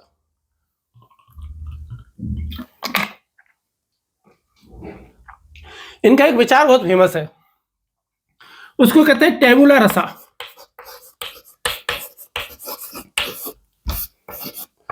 टेबुला रसा का मतलब क्या होता है? मन एक कोरी स्लेट है। क्या है? मन एक कोरी स्लेट है। ये बात किसने कही? जॉन लॉक ने कही। और चूंकि ये बुद्धि की बात नहीं करते, अनुभव से सीखने की बात करते हैं, इसलिए क्या कहते हैं कि no one is born with knowledge. इसलिए क्या कहते हैं कि no one is born with knowledge, everything comes from experience. कि कुछ भी जन्म से कोई ज्ञान थोड़ी आता है। सारा ज्ञान हमको किससे मिलता है? एक्सपीरियंस करके मिलता है, अनुभव करके मिलता है। अनुभव करेंगे तो नॉलेज आएगी। मतलब जॉन लॉक का इतना प्रभाव था अपने समय में कि अमेरिकी संविधान तक को इन्होंने प्रभावित किया था अपने विचारों से। ठीक, इसी में एक दूसरे आए जिनका नाम था बर्कले। क्या लेना है आपको? बर्क। आपने वो पंचायत वेब सीरीज देखी है? तो बर्क पता है क्या कहते हैं? बर्क वो होता है जो मिठाइयों के ऊपर जो चांदी का वो सोने का जो लगाते हैं वो। तो वो एक सीन याद आता है मेरे को कि वो घोड़ा खरीदने जाता है, वो जो दामाद जो होता है ना, तो घोड़ा खरीदने जाते हैं। तो वो क्या कहता है कि कितने का है घोड़ा? तो कहता है कि घोड़े का रेट तो हम बता देते हैं, लेकिन तुम जिस गाड़ी में आए हो ना, ये उससे भी ज्यादा महंगा पड़ेगा घोड़ा। तो वो जो दामाद होता है वो पैसे निकाल करके देता है उसको, और पता है क्या कहता है कि ये लो, और इसमें ऊपर जो पैसे बच जाए ना, उनसे मिठाई खरीद के खा लेना, चांदी के बरके वाला। तो इनको वो बात याद आ गई। तो बर्कले, क्या ले? बर्कले। ठीक है, तो बर्कले जो है, बर्कले क्या कहते हैं कि अस्तित्व जो होता है ना, एग्जिस्टेंस जो होती है, वो एग्जिस्टेंस का पता कैसे चलता है? वो अनुभव से ही पता चलता है। To be is to be perceived. इनका एक बहुत फेमस कथन क्या है कि to be is to be perceived, कि अस्तित्व में होने के लिए जरूरी है कि कोई उसे देख रहा हो। जैसे हमारे कहावत चलती है ना कि जंगल में मोर नाचा किसने देखा? तो इनका एक उदाहरण है, इन्होंने अपना क्या उदाहरण दिया कि जंगल में कोई पेड़ गिरता है और यदि कोई देखने वाला नहीं है, तो बताओ क्या सचमुच जंगल में कोई पेड़ गिरा है? तो कहते हैं कि वो पेड़ गिरा ही नहीं, उसका कोई अस्तित्व ही नहीं है। तो ऐसे जंगल में मोर नाचा किसने देखा? यदि किसी ने नहीं देखा तो जंगल में मोर नाचा ही नहीं, ये कह रहे हैं। To be is to be perceived, मतलब यदि कोई चीज किसी की अनुभूति में नहीं है तो वो चीज है ही नहीं। किसी चीज को होने के लिए यह आवश्यक है कि वो अनुभूति में हो। क्या हो? अनुभूति में हो। आपको कोई फिल्म याद आ रही है इन बातों को सुन करके? मैट्रिक्स, कभी टाइम मिले तो देखना। ठीक, और भारत में ऐसी बात पता कौन कहता है? योगाचार विज्ञानवाद। आपको दो भाई याद है, दो अर्धभ्राता, जिनके पिता एक है, माता अलग अलग थी। एक का नाम था असंग और दूसरे का नाम क्या था? वसुबंधु। और उन्होंने कौन सा विचार दिया था? योगाचार विज्ञानवाद का विचार दिया था। वो सेम यही है, अस्तित्ववाद जैसा विचार है, मतलब अनुभववाद। अनुभव से ही चीजें अस्तित्व में आती हैं। ये बात कौन कह रहा है? बर्कले कह रहा है। और बर्कले की फेमस पंक्ति कौन सी है? To be is to be perceived, to be is to be perceived. इनको पढ़ेंगे हम अच्छे से, टेंशन ना लो आप। ठीक, और आगे एक और व्यक्ति जिसका नाम मैंने पहले भी बताया था, इसको हम पढ़ेंगे। और उस तीसरे व्यक्ति का नाम क्या है? David Hume. डेविड ह्यूम के यहां देखो, जो अनुभववादी होता है ना, जो भी व्यक्ति अनुभव के आधार पर काम करता है, अनुभव हमें कैसे होता है? इंद्रियों के आधार पर होता है। तो इंद्रियों के आधार पर जो अनुभव होता है, तो वो कभी कभी गलत भी हो सकता है। तो जो अनुभववादी होता है ना, वो अनिवार्यतः संदेहवादी हो जाता है। कोई भी व्यक्ति जो कि क्या है? अनुभववादी है, वो अनिवार्यतः संदेहवादी हो जाएगा। और संदेहवाद का जो चरम है, संदेहवाद का जो चरम रूप जो देखने को मिलता है, वो हमें कहां देखने को मिलता है? डेविड ह्यूम में देखने को मिलता है। इसलिए इनके अनुभववाद का चरम है डेविड ह्यूम के पास में। डेविड ह्यूम की एक पुस्तक है, a treatise of human nature. क्या पुस्तक है? A treatise, TREATISE, a treatise of human nature. यह पुस्तक शायद 1739 या 40 में आई थी, a treatise of human nature. मतलब इतने बड़े संदेहवादी हैं, इन्होंने पता है क्या कहा? इन्होंने कहा कि यदि सूरज रोज पूरब से निकलता है, यदि सूरज रोज निकलता है, तो इसका मतलब ये नहीं है कि ये कल भी निकलेगा। दोबारा सुनो मैं क्या कहा है। डेविड ह्यूम क्या कहते हैं कि यदि सूरज रोज निकलता है तो जरूरी नहीं कि वो कल भी निकले। We can not prove cause and effect, we can not prove cause and effect, कि हम कारण और परिणाम को साबित नहीं कर सकते। यदि चांद की वजह से चांदनी होती है, तो यह पक्का नहीं है कि रोजाना ही चांदनी होगी। मतलब इनकी जैसा एक और व्यक्ति था जो प्राचीन काल में हुआ था, जिसका नाम है पायरो। वो क्या कहता था कि कुछ भी निश्चित है ही नहीं इस दुनिया में, इसलिए जब भी कुछ बोलो तो शायद लगा के बोलो। आपको शायदवाद याद आ रहा है जैनों का, ठीक है। तो ये क्या कह रहे हैं कि, और ये क्या कह रहे हैं, जब नैतिकता की बात उनसे पूछी कोई भी नैतिकता कहां से आती है, तो ये क्या कहते हैं कि भाई नैतिकता कुछ नहीं, भावनाओं का परिणाम है बस। नैतिकता क्या है, भावनाओं का परिणाम है और कुछ नहीं है। इनको भी देखेंगे, गहराई से देखेंगे कौन कौन से तर्क देते हैं, कैसे तर्क देते हैं, तो सॉरी, इनको भी पढ़ेंगे। अब एक दो दार्शनिक और हैं जो कि बहुत ज्यादा मोस्ट इंपोर्टेंट है, उनको भी हम देख लेते हैं। एक दार्शनिक जो कि दुनिया के हर एग्जाम में सबसे ज्यादा मोस्ट इंपोर्टेंट है, दुनिया का हर एग्जाम, मतलब जहां पे भी फिलॉसफी पढ़ी जा रही है, जहां पे भी फिलॉसफी सिलेबस का हिस्सा है, दर्शन शास्त्र का कितना ही छोटा हिस्सा क्यों नहीं सिलेबस में हो, वो उस व्यक्ति पे प्रश्न आएंगे ही आएंगे। और मेरी बात यदि गलत लग रही हो तो आप एक बार चेक कर लेना, चाहे आरएएस का पेपर हो, चाहे यूपी पीसीएस का जो पेपर है एथिक्स का, उसका देख लेना, चाहे एमपी में जो पेपर आते हैं वो देख लेना, एमपी का तो खैर बच्चा पेपर आता है, और चाहे यूपीएससी का देख लेना। सबसे ज्यादा प्रश्न यदि पूछे गए हैं तो कांट पर ही पूछे गए हैं। उस व्यक्ति कौन से व्यक्ति पर पूछे गए हैं? Immanuel Kant. कोई यूनिवर्सिटी का पेपर उठा लेना, एथिक्स का पेपर उठा लेना, आईएएस का पेपर उठा लेना, कोई सा भी उठा लो, कांट पे तो प्रश्न आपको मिलेगा ही मिलेगा। और आरएएस को तो कांट और गीता के अलावा कुछ आता भी नहीं है। राजस्थान में जो आरपीएससी जो एग्जाम कराती है, जिसको आरएएस कहते हैं, उसमें जो एथिक्स का जो पेपर होता है उसमें कांट और गीता के अलावा मुझे नहीं लगता उनको कुछ और आता है। वो सारे के सारे प्रश्न वहीं से पूछते हैं, कांट और गीता से। तो कौन है? Immanuel Kant. Immanuel Kant.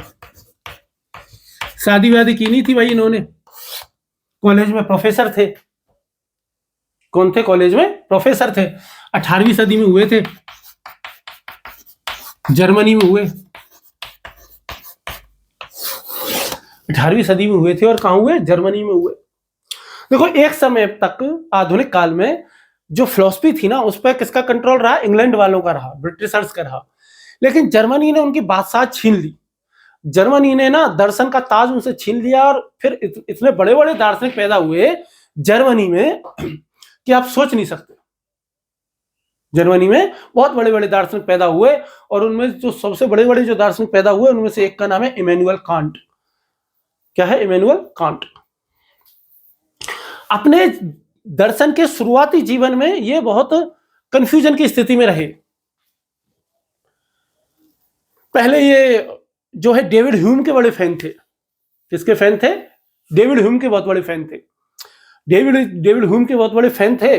और डेविड ह्यूम किस में आता है? आपका अनुभववाद में आता है, तो अनुभववादी थे ये, ठीक है। फिर एक बार लाइबनिज को पढ़ लिया, और जब लाइबनिज को पढ़ लिया तो इनको लगा कि यार अनुभववाद में तो क्या है, संदेहवाद हो जाता है और कुछ चीज निश्चित नहीं हो जाती। असली चीज क्या है? लाइबनिज है, यानी कि बुद्धिवाद है यार, रेशनलिज्म है असली चीज। तो मजा आ जाता है रेशनलिज्म पढ़ के। फिर डेविड ह्यूम के कुछ नए ऐसे आए थे, जब वो पढ़ लिए तो फिर दोबारा से कहने लगे कि नहीं यार, असली चीज तो क्या है? यही है, अनुभववादी है। चाहे संदेहवाद तो इसमें होता है, पर यह है। फिर ये 2-3 बार इन्होंने पाला पलटा ऐसे करके, फिर लास्ट में इन्होंने खुद पे ही इनको क्या हो गया, मतलब ऐसा कहते हैं कि डेविड ह्यूम के संदेहवाद ने डेविड ह्यूम के प्रति ही संदेह पैदा कर दिया। ये लाइन काफी प्रसिद्ध है कांट के परिप्रेक्ष्य में, कांट के संदर्भ में, कि डेविड ह्यूम के संदेहवाद ने डेविड ह्यूम के प्रति ही संदेहवाद पैदा कर दिया कांट के मन में। और कांट ने फिर सोचा कि यार मैं ऐसा क्यों कर रहा हूं, कि या तो मैं इसके बनाए रास्ते पे जा रहा हूं या उसके बनाए रास्ते पे जा रहा हूं। क्या मैं कोई अपना खुद का रास्ता नहीं बना सकता? क्या मेरे पास इतनी क्षमता नहीं है कि मैं अपना खुद का रास्ता बना सकूं, मैं अपना खुद का रास्ता तय कर सकूं? तो तब कांट ने अपना एक नया रास्ता बनाया, और उन्होंने जो अपना नया रास्ता बनाया उसको कहते हैं क्रिटिसिज्म, यानी समीक्षावाद। इसको क्या कहते हैं? समीक्षावाद, यानी क्रिटिसिज्म।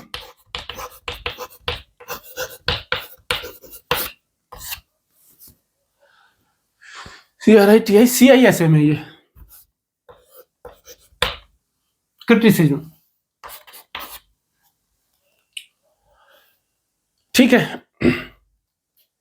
जो समीक्षावाद उन्होंने दिया, तो उन्होंने पता क्या बात कही? उन्होंने मध्यम मार्ग अपना लिया, यानी कि बुद्धिवाद को लिया, अनुभववाद को लिया और दोनों को मिला दिया। बुद्ध की तरह, महात्मा गौतम बुद्ध की तरह मध्यम मार्ग अपना लिया। इन्होंने क्या कहा कि भाई ये बात ठीक है कि ज्ञान अनुभव से आता है, लेकिन जो ज्ञान का जो ग्रहण जो होता है, ज्ञान को हम असली तरीके से जो समझते हैं ना, वो बुद्धि के द्वारा ही समझ सकते हैं।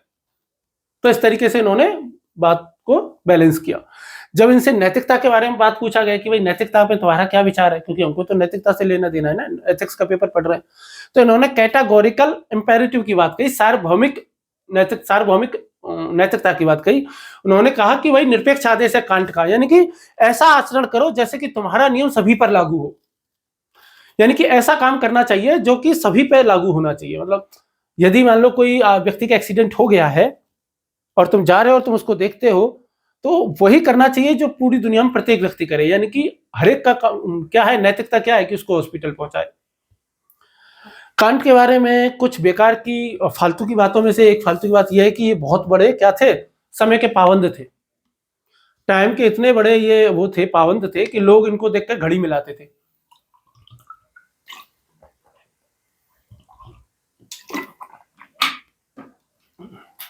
भाई पुराने जमाने में तो मोबाइल तो होते नहीं थे, इंटरनेट तो था ही नहीं, तो घड़ी मिलाते थे लोग, वहां घड़ी से ही टाइम का पता चलता था। तो इमैनुअल कांट से घड़ी को मैच कर सकते थे। जीवन भर एक छोटे से शहर में रहे, कोनिन्सबर्ग एक शहर था, वहां रहे, एक कॉलेज में पढ़ाते थे, प्रोफेसर थे। और इनका एक और सिद्धांत बहुत फेमस है, duty for the sake of duty. तो इनके जीवन में एक एग्जाम्पल आता है, घटना आती है इनके जीवन में, इमैनुअल कांट के जीवन में, कि एक बार बर्फ का तूफान आ गया, बर्फ का तूफान, भयंकर तूफान आया। तो ये कॉलेज जाने लगे, वैसे तो अकेले ही थे, शादी वादी तो की नहीं थी, अकेले ही रहते थे। तो उनके साथ में एक सर्वेंट रहता था इनका, तो उसने कहा मालिक कहाँ जा रहे हो, आज तो बर्फ का तूफान आया, आज कौन आएगा कॉलेज में, रास्ते में देखो 10-10 फीट बर्फ जमी हुई है। और उन्होंने कहा नहीं, ऑफिशियल सूचना कोई नहीं है मेरे पास कि कॉलेज में छुट्टी है, आज मैं कॉलेज जाऊंगा, आज की तरह तो है नहीं व्हाट्सएप पे सूचना आ जाएगी। तो ये कॉलेज गए, कहते हैं सच में कॉलेज में कोई नहीं आया था। There was no one in the college, he sat there, he did the work, यानी कि जो भी कुछ काम करना था वो कुछ उसने काम किया, बैठा, इंतजार किया और फिर वापस आया। जब वापस आया तो नौकर ने पहले ही कहा कि भाई सर जी मैंने तो पहले ही कहा था, क्यों जा रहे हो वैसे इतनी सर्दी में, बाहर बर्फ जमी है, कोई नहीं आएगा। तो तब कांट ने क्या कहा था कि duty for the sake of duty, कि यदि पूरी दुनिया के लोग ये करने लग गए तो तभी तो कॉलेज में कोई नहीं आया। यदि लोग ये कहते हैं कि मेरा कर्तव्य क्या है, कोई आए चाहे नहीं आए, मैं कॉलेज में यदि पढ़ाता हूं तो मेरा कर्तव्य है, कॉलेज में छुट्टी नहीं है तो मैं कॉलेज जाऊं, तो मैं कॉलेज में गया, मैंने अपना कर्तव्य किया, मैंने तो अपनी ड्यूटी पूरी निभाई, बस बात खत्म, मुझे दूसरों से क्या लेना देना है। ऐसी ही एक घटना हिंदी साहित्य में एक लेखिका के साथ में हुई है, लेखिका का नाम मेरे को याद नहीं है, या तो मैं क्या है, या तो उषा प्रियंवदा है या मैत्री पुष्पा है, ऐसी कोई सी एक लेखिका है। मृदुला गर्ग के साथ ऐसा हुआ शायद, जहां तक मेरे को पता है ना, मृदुला गर्ग हिंदी साहित्य में एक लेखिका हुई है। तो एक बार क्या था कि दिल्ली में एक साथ 9 इंच बारिश बरस गई थी, भयंकर बारिश हो गई, आजादी के आसपास की बात है। तो सबने कहा कि स्कूल में छुट्टी होगी, स्कूल में जाके क्या करोगी, जब वो स्कूल में पढ़ती थी वो लेखिका, तो लेखिका ने कहा कि नहीं मैं तो स्कूल जाऊंगी, कोई सूचना है नहीं कि स्कूल में छुट्टी है। तो वो बेचारी जैसे तैसे करके स्कूल गई, बारिश के, भयंकर बारिश के मौसम में, बाढ़ में। सच में देखा तो स्कूल में कोई नहीं आया था, स्कूल में ताला लगा हुआ था, वो वापस लौटी। तो वो लेखिका लिखती है कि लोगों ने मेरी हंसी उड़ाई, लेकिन फिर भी मैंने सीना ठोक करके क्या कहा कि अरे छुट्टी थी ही नहीं, लोग नहीं आए बस, और तो क्या है, तो मेरा तो काम था ना जाना, तो मैं जा करके आई। तो ऐसे करके बात है, ठीक है। तो ये समीक्षावाद हो गया। ये समीक्षावाद किसका है, इमैनुअल कांट का है। इमैनुअल कांट के बाद एक और व्यक्ति हुए आधुनिक काल में ही, और जिनको हम क्या नाम कहते हैं, हीगल, जिनको हम क्या कहते हैं, हीगल। मतलब जर्मनी में इसी समय बहुत बड़े बड़े दार्शनिक हुए, जैसे मैंने नाम लिया किसका, हीगल का, हीगल हुए। और ये भी कौन से समय में हुए, लगभग इसी समय में हुए हीगल भी। इन्होंने क्या दिया, डायलेक्टिक मेथड दिया। इन्होंने क्या दिया, डायलेक्टिक मेथड दिया, जिसको क्या कहते हैं, द्वंद्वात्मक आदर्शवाद कहते हैं, जिसको क्या कहते हैं, द्वंद्वात्मक आदर्शवाद, डायलेक्टिक मेथड।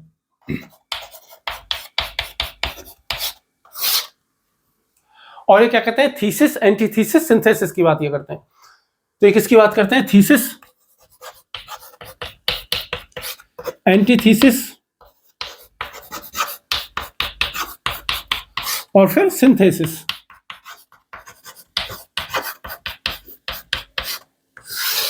कि वाद, प्रतिवाद और संवाद।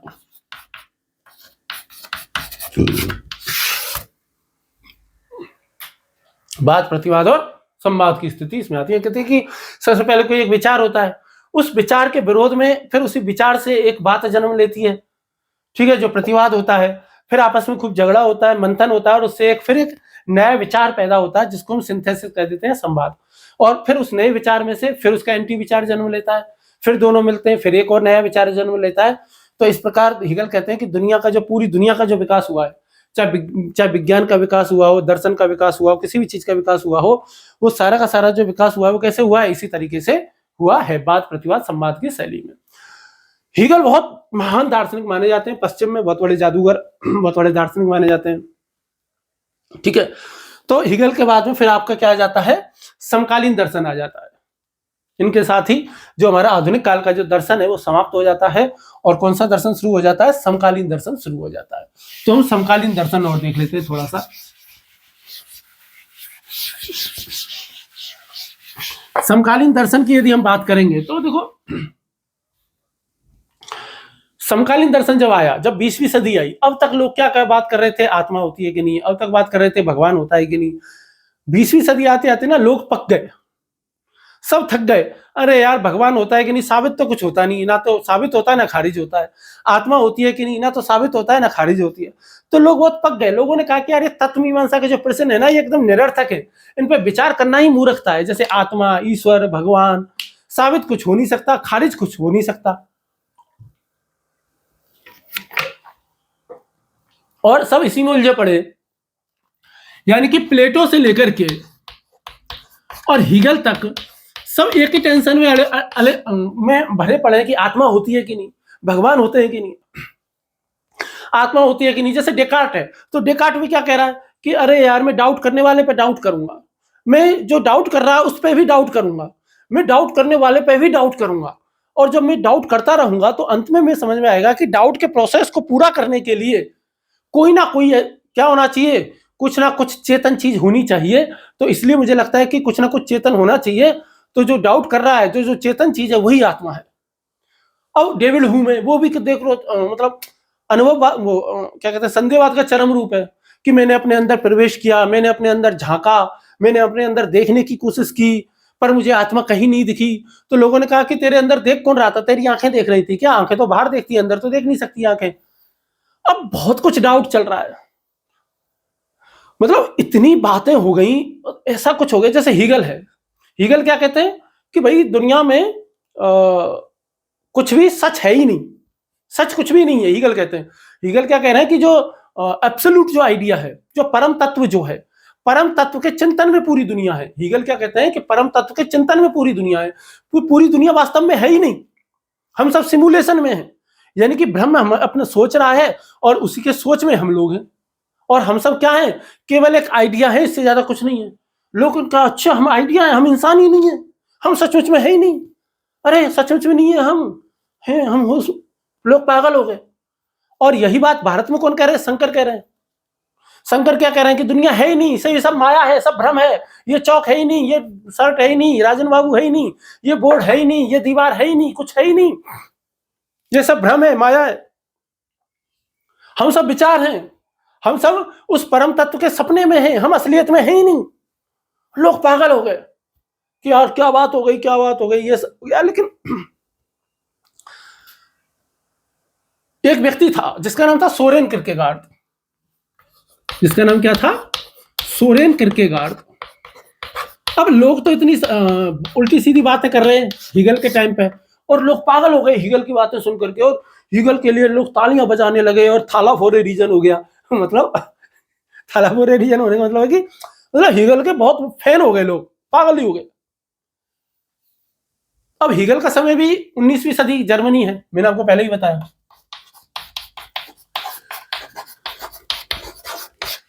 हिगल के टाइम पे एक और विचारक हुआ जिसका नाम था सोरेन किरकेगार्ड।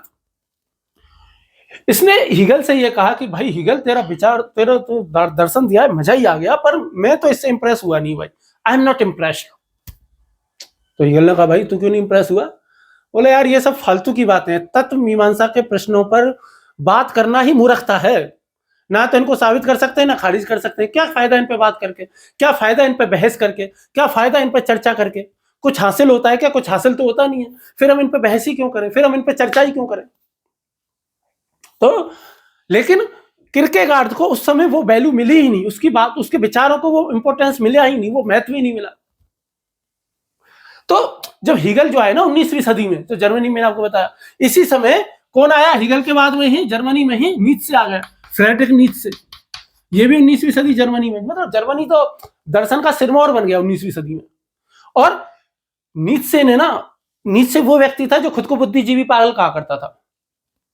नीत्शे वो व्यक्ति है जो कहता था कि युद्ध होते रहना चाहिए, युद्ध नैतिक है, युद्ध होता रहेगा तो सड़े गले लोग खत्म हो जाएंगे, कमजोर लोग खत्म हो जाएंगे और धाकड़ लोग ही बचेंगे। और चूंकि अच्छे लोग ही बचेंगे तो युद्ध से ही लोगों की शक्तियों का विकास होगा और व्यक्ति क्या बनेगा? सुपरमैन बनेगा। इन्होंने सुपरमैन की अवधारणा दी थी कि भाई धीरे धीरे मनुष्य, और भारत में ऐसी अवधारणा किसने दी है सुपरमैन वाली? ये अरविंद घोष ने दी है। हम पढ़ेंगे, हम भारत में भी अभी हमने अम्बेडकर को पढ़ा है, गांधी को पढ़ना बाकी है, विवेकानंद को पढ़ना बाकी है, और अरविंद घोष को पढ़ना बाकी है, और दीनदयाल उपाध्याय जी को पढ़ लेंगे। तो ये हुआ। नीत्शे ये बात कह रहा है। नीत्शे का मानस पुत्र हुआ, नीत्शे का एक मानस पुत्र हुआ जिसको कहते हैं बर्नहार्डी। जिसको क्या कहते हैं? बर्नहार्डी। ये दार्शनिक नहीं था, एक जर्नल था, राजनीतिक जर्नल था। और बर्नहार्डी का ही मानस पुत्र कौन हुआ? हिटलर आया। लोग ऐसा कहते हैं, ये आलोचना में आरोप लगाते हैं ना, आलोचना में, कि हीगल ने जर्मनी का दिमाग खराब कर दिया। हीगल के बाद नीत्शे आया, नीत्शे ने जर्मनी का और दिमाग खराब कर दिया। हालांकि नीत्शे को जीते जी वो वैल्यू नहीं मिली, उनके विचारों को वो स्थान नहीं मिला, जैसे किरकेगार्ड को भी नहीं मिला जीते जी, ऐसे ही नीत्शे को भी नहीं मिला। और नीत्शे से फिर बर्नहार्डी आया, बर्नहार्डी से हिटलर आया। और हिटलर कब आया? 20वीं सदी में। ये 19वीं सदी के अंत में आया बर्नहार्डी। तो ऐसे इतिहास इस तरीके से आता चला गया। तो लोग ये कहते हैं कि भाई जब हिटलर आया तो हिटलर ने फिर क्या किया कि जर्मनी का दिमाग खराब कर दिया। तो जर्मनी का इतना दिमाग खराब हो गया था कि उसमें हिटलर ही पैदा हो सकता था। लोग कहते हैं कि यदि नीत्शे ना होता, बर्नहार्डी ना होता, हीगल ना हुआ होता, तो शायद हिटलर ना होता। तो शायद क्या नहीं होता? हिटलर ना होता। तो ये सारी की सारी बातें हैं। अब क्या हुआ कि अब सब लोगों ने कह दिया कि आत्मा की तत्व मीमांसा की इन सब बातों की बातें हम करेंगे ही नहीं। तो उस समय एक संप्रदाय बना, एक छोटा सा सिद्धांत आया जिसको कहते हैं लॉजिकल पॉजिटिविज्म। लॉजिकल पॉजिटिविज्म यानी कि तार्किक प्रत्ययवाद। तार्किक प्रत्ययवाद, तार्किक प्रत्ययवाद। और ये तार्किक प्रत्ययवाद देने वाले थे जी.ई. मूर। जी.ई. मूर 20वीं सदी के सबसे महान, सबसे गहरे दार्शनिकों में से एक है। इन्होंने मेटा एथिक्स की संकल्पना दी, अधिनीति शास्त्र की। वो क्या होती है? मैंने वैसे तो पुराने वीडियोज में मैं आपको एक बार बता चुका हूं, अधिनीति शास्त्र पर चर्चा की थी हमने, फिर भी हम बता देंगे। इसी समय में और कौन हुए? ए.जे. एयर हुए। इसी समय पे कौन हुए? एक ए.जे. एयर हुए। ए.जे. एयर जो थे ना, उन्होंने क्या दिया? सत्यापन सिद्धांत दिया। ए.जे. एयर ने क्या दिया? आपका सत्यापन सिद्धांत दिया। सत्यापन सिद्धांत दिया। और उन्होंने क्या कहा कि जो तत्व मीमांसा के जो प्रश्न है, मेटाफिजिक्स के जो प्रश्न है, कि जो तत्व मीमांसा के जो प्रश्न है, मेटाफिजिक्स के जो प्रश्न है, ईश्वर होता है कि नहीं, आत्मा होती है नहीं, उनका ये सब निरर्थक है। परलोक होता है कि नहीं, स्वर्ग नरक क्या होता है कि नहीं, इन्होंने क्या कहा कि ये सारे सब के सब क्या होते हैं? एकदम निरर्थक बात है, ये सब बकवास बात है, इनका कोई लेना देना नहीं है, ये सब होने ही नहीं चाहिए। कि जो तत्व मीमांसा के जो कथन है, ये ना तो सत्य होते हैं ना ही असत्य होते हैं, ये निरर्थक कथन है, क्योंकि ना तो ये साबित होते हैं ना खारिज होते हैं। जैसे उदाहरण के तौर पर मान लो कोई कहे कि एक बुढ़ा बचपन में ही मर गया, एक बुढ़ा बचपन में ही मर गया। अब ये बात, आप एक बात बताओ, तो ये बात सच है कि असत्य है कि असत्य है? ये कथन निरर्थक है, ये ना सत्य है ना निरर्थक है। इसलिए इन्होंने क्या कहा कि भाई हम इन पर बात ही नहीं करेंगे। इसी समय पे एक और बहुत खिसका हुआ आदमी आया, बहुत ही खिसका आदमी, जिसका नाम है विटगेंस्टाइन। जिसका नाम क्या है? विटगेंस्टाइन। विटगेंस्टाइन। ये बर्टन रसेल का स्टूडेंट था।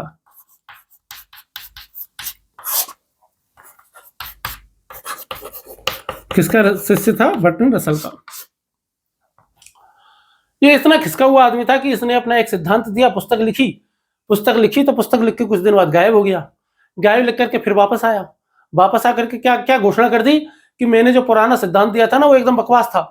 लोग कहते हैं पागल हो गए हो क्या, बकवास था, हम तो इस पे पीएचडी कर रहे हैं, हम तो इस पे थीसिस लिख रहे हैं, हम तो इसको कॉलेज में बच्चों को पढ़ा रहे हैं, तुम कह रहे हो कि ये बकवास था, मैं इसको खारिज करता हूं, पागल हो गए क्या? नहीं, अब हम इसको खारिज करते हैं और खारिज करके नया विचार दिया जिसको लेटर विटगेनस्टाइन कहते हैं। ठीक है। इसी समय में एक और विचारक हुए जिनका नाम है एडमंड हुसर्ल। एडमंड हुसर्ल कौन हुए? एडमंड हुसर्ल हुए। मैंने आपको दो विधि पढ़ाई थी, एक सिस्टमेटिक विधि, एक ह्यूरिस्टिक विधि। जो ह्यूरिस्टिक जो मेथड था, ह्यूरिस्टिक जो मेथड जो दिया था, ह्यूरिस्टिक जो विधि दी थी वो एडमंड हुसर्ल ने दी।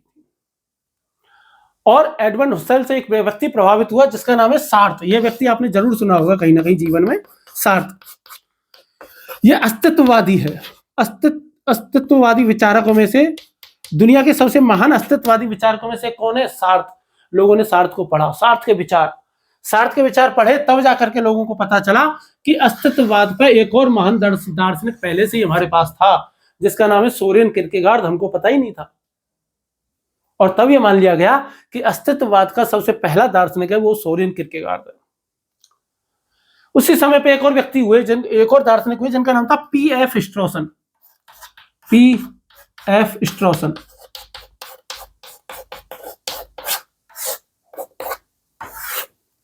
और इन्होंने क्या कहा कि उन्होंने एक बात कही कि भाई तुम ये ईश्वर की बात कर रहे हो ना, आत्मा की बात कर रहे हो, परलोक की बात करते हो ना, ये सब कुछ नहीं है, ये सब आपकी भाषा की समस्या की वजह से होता है।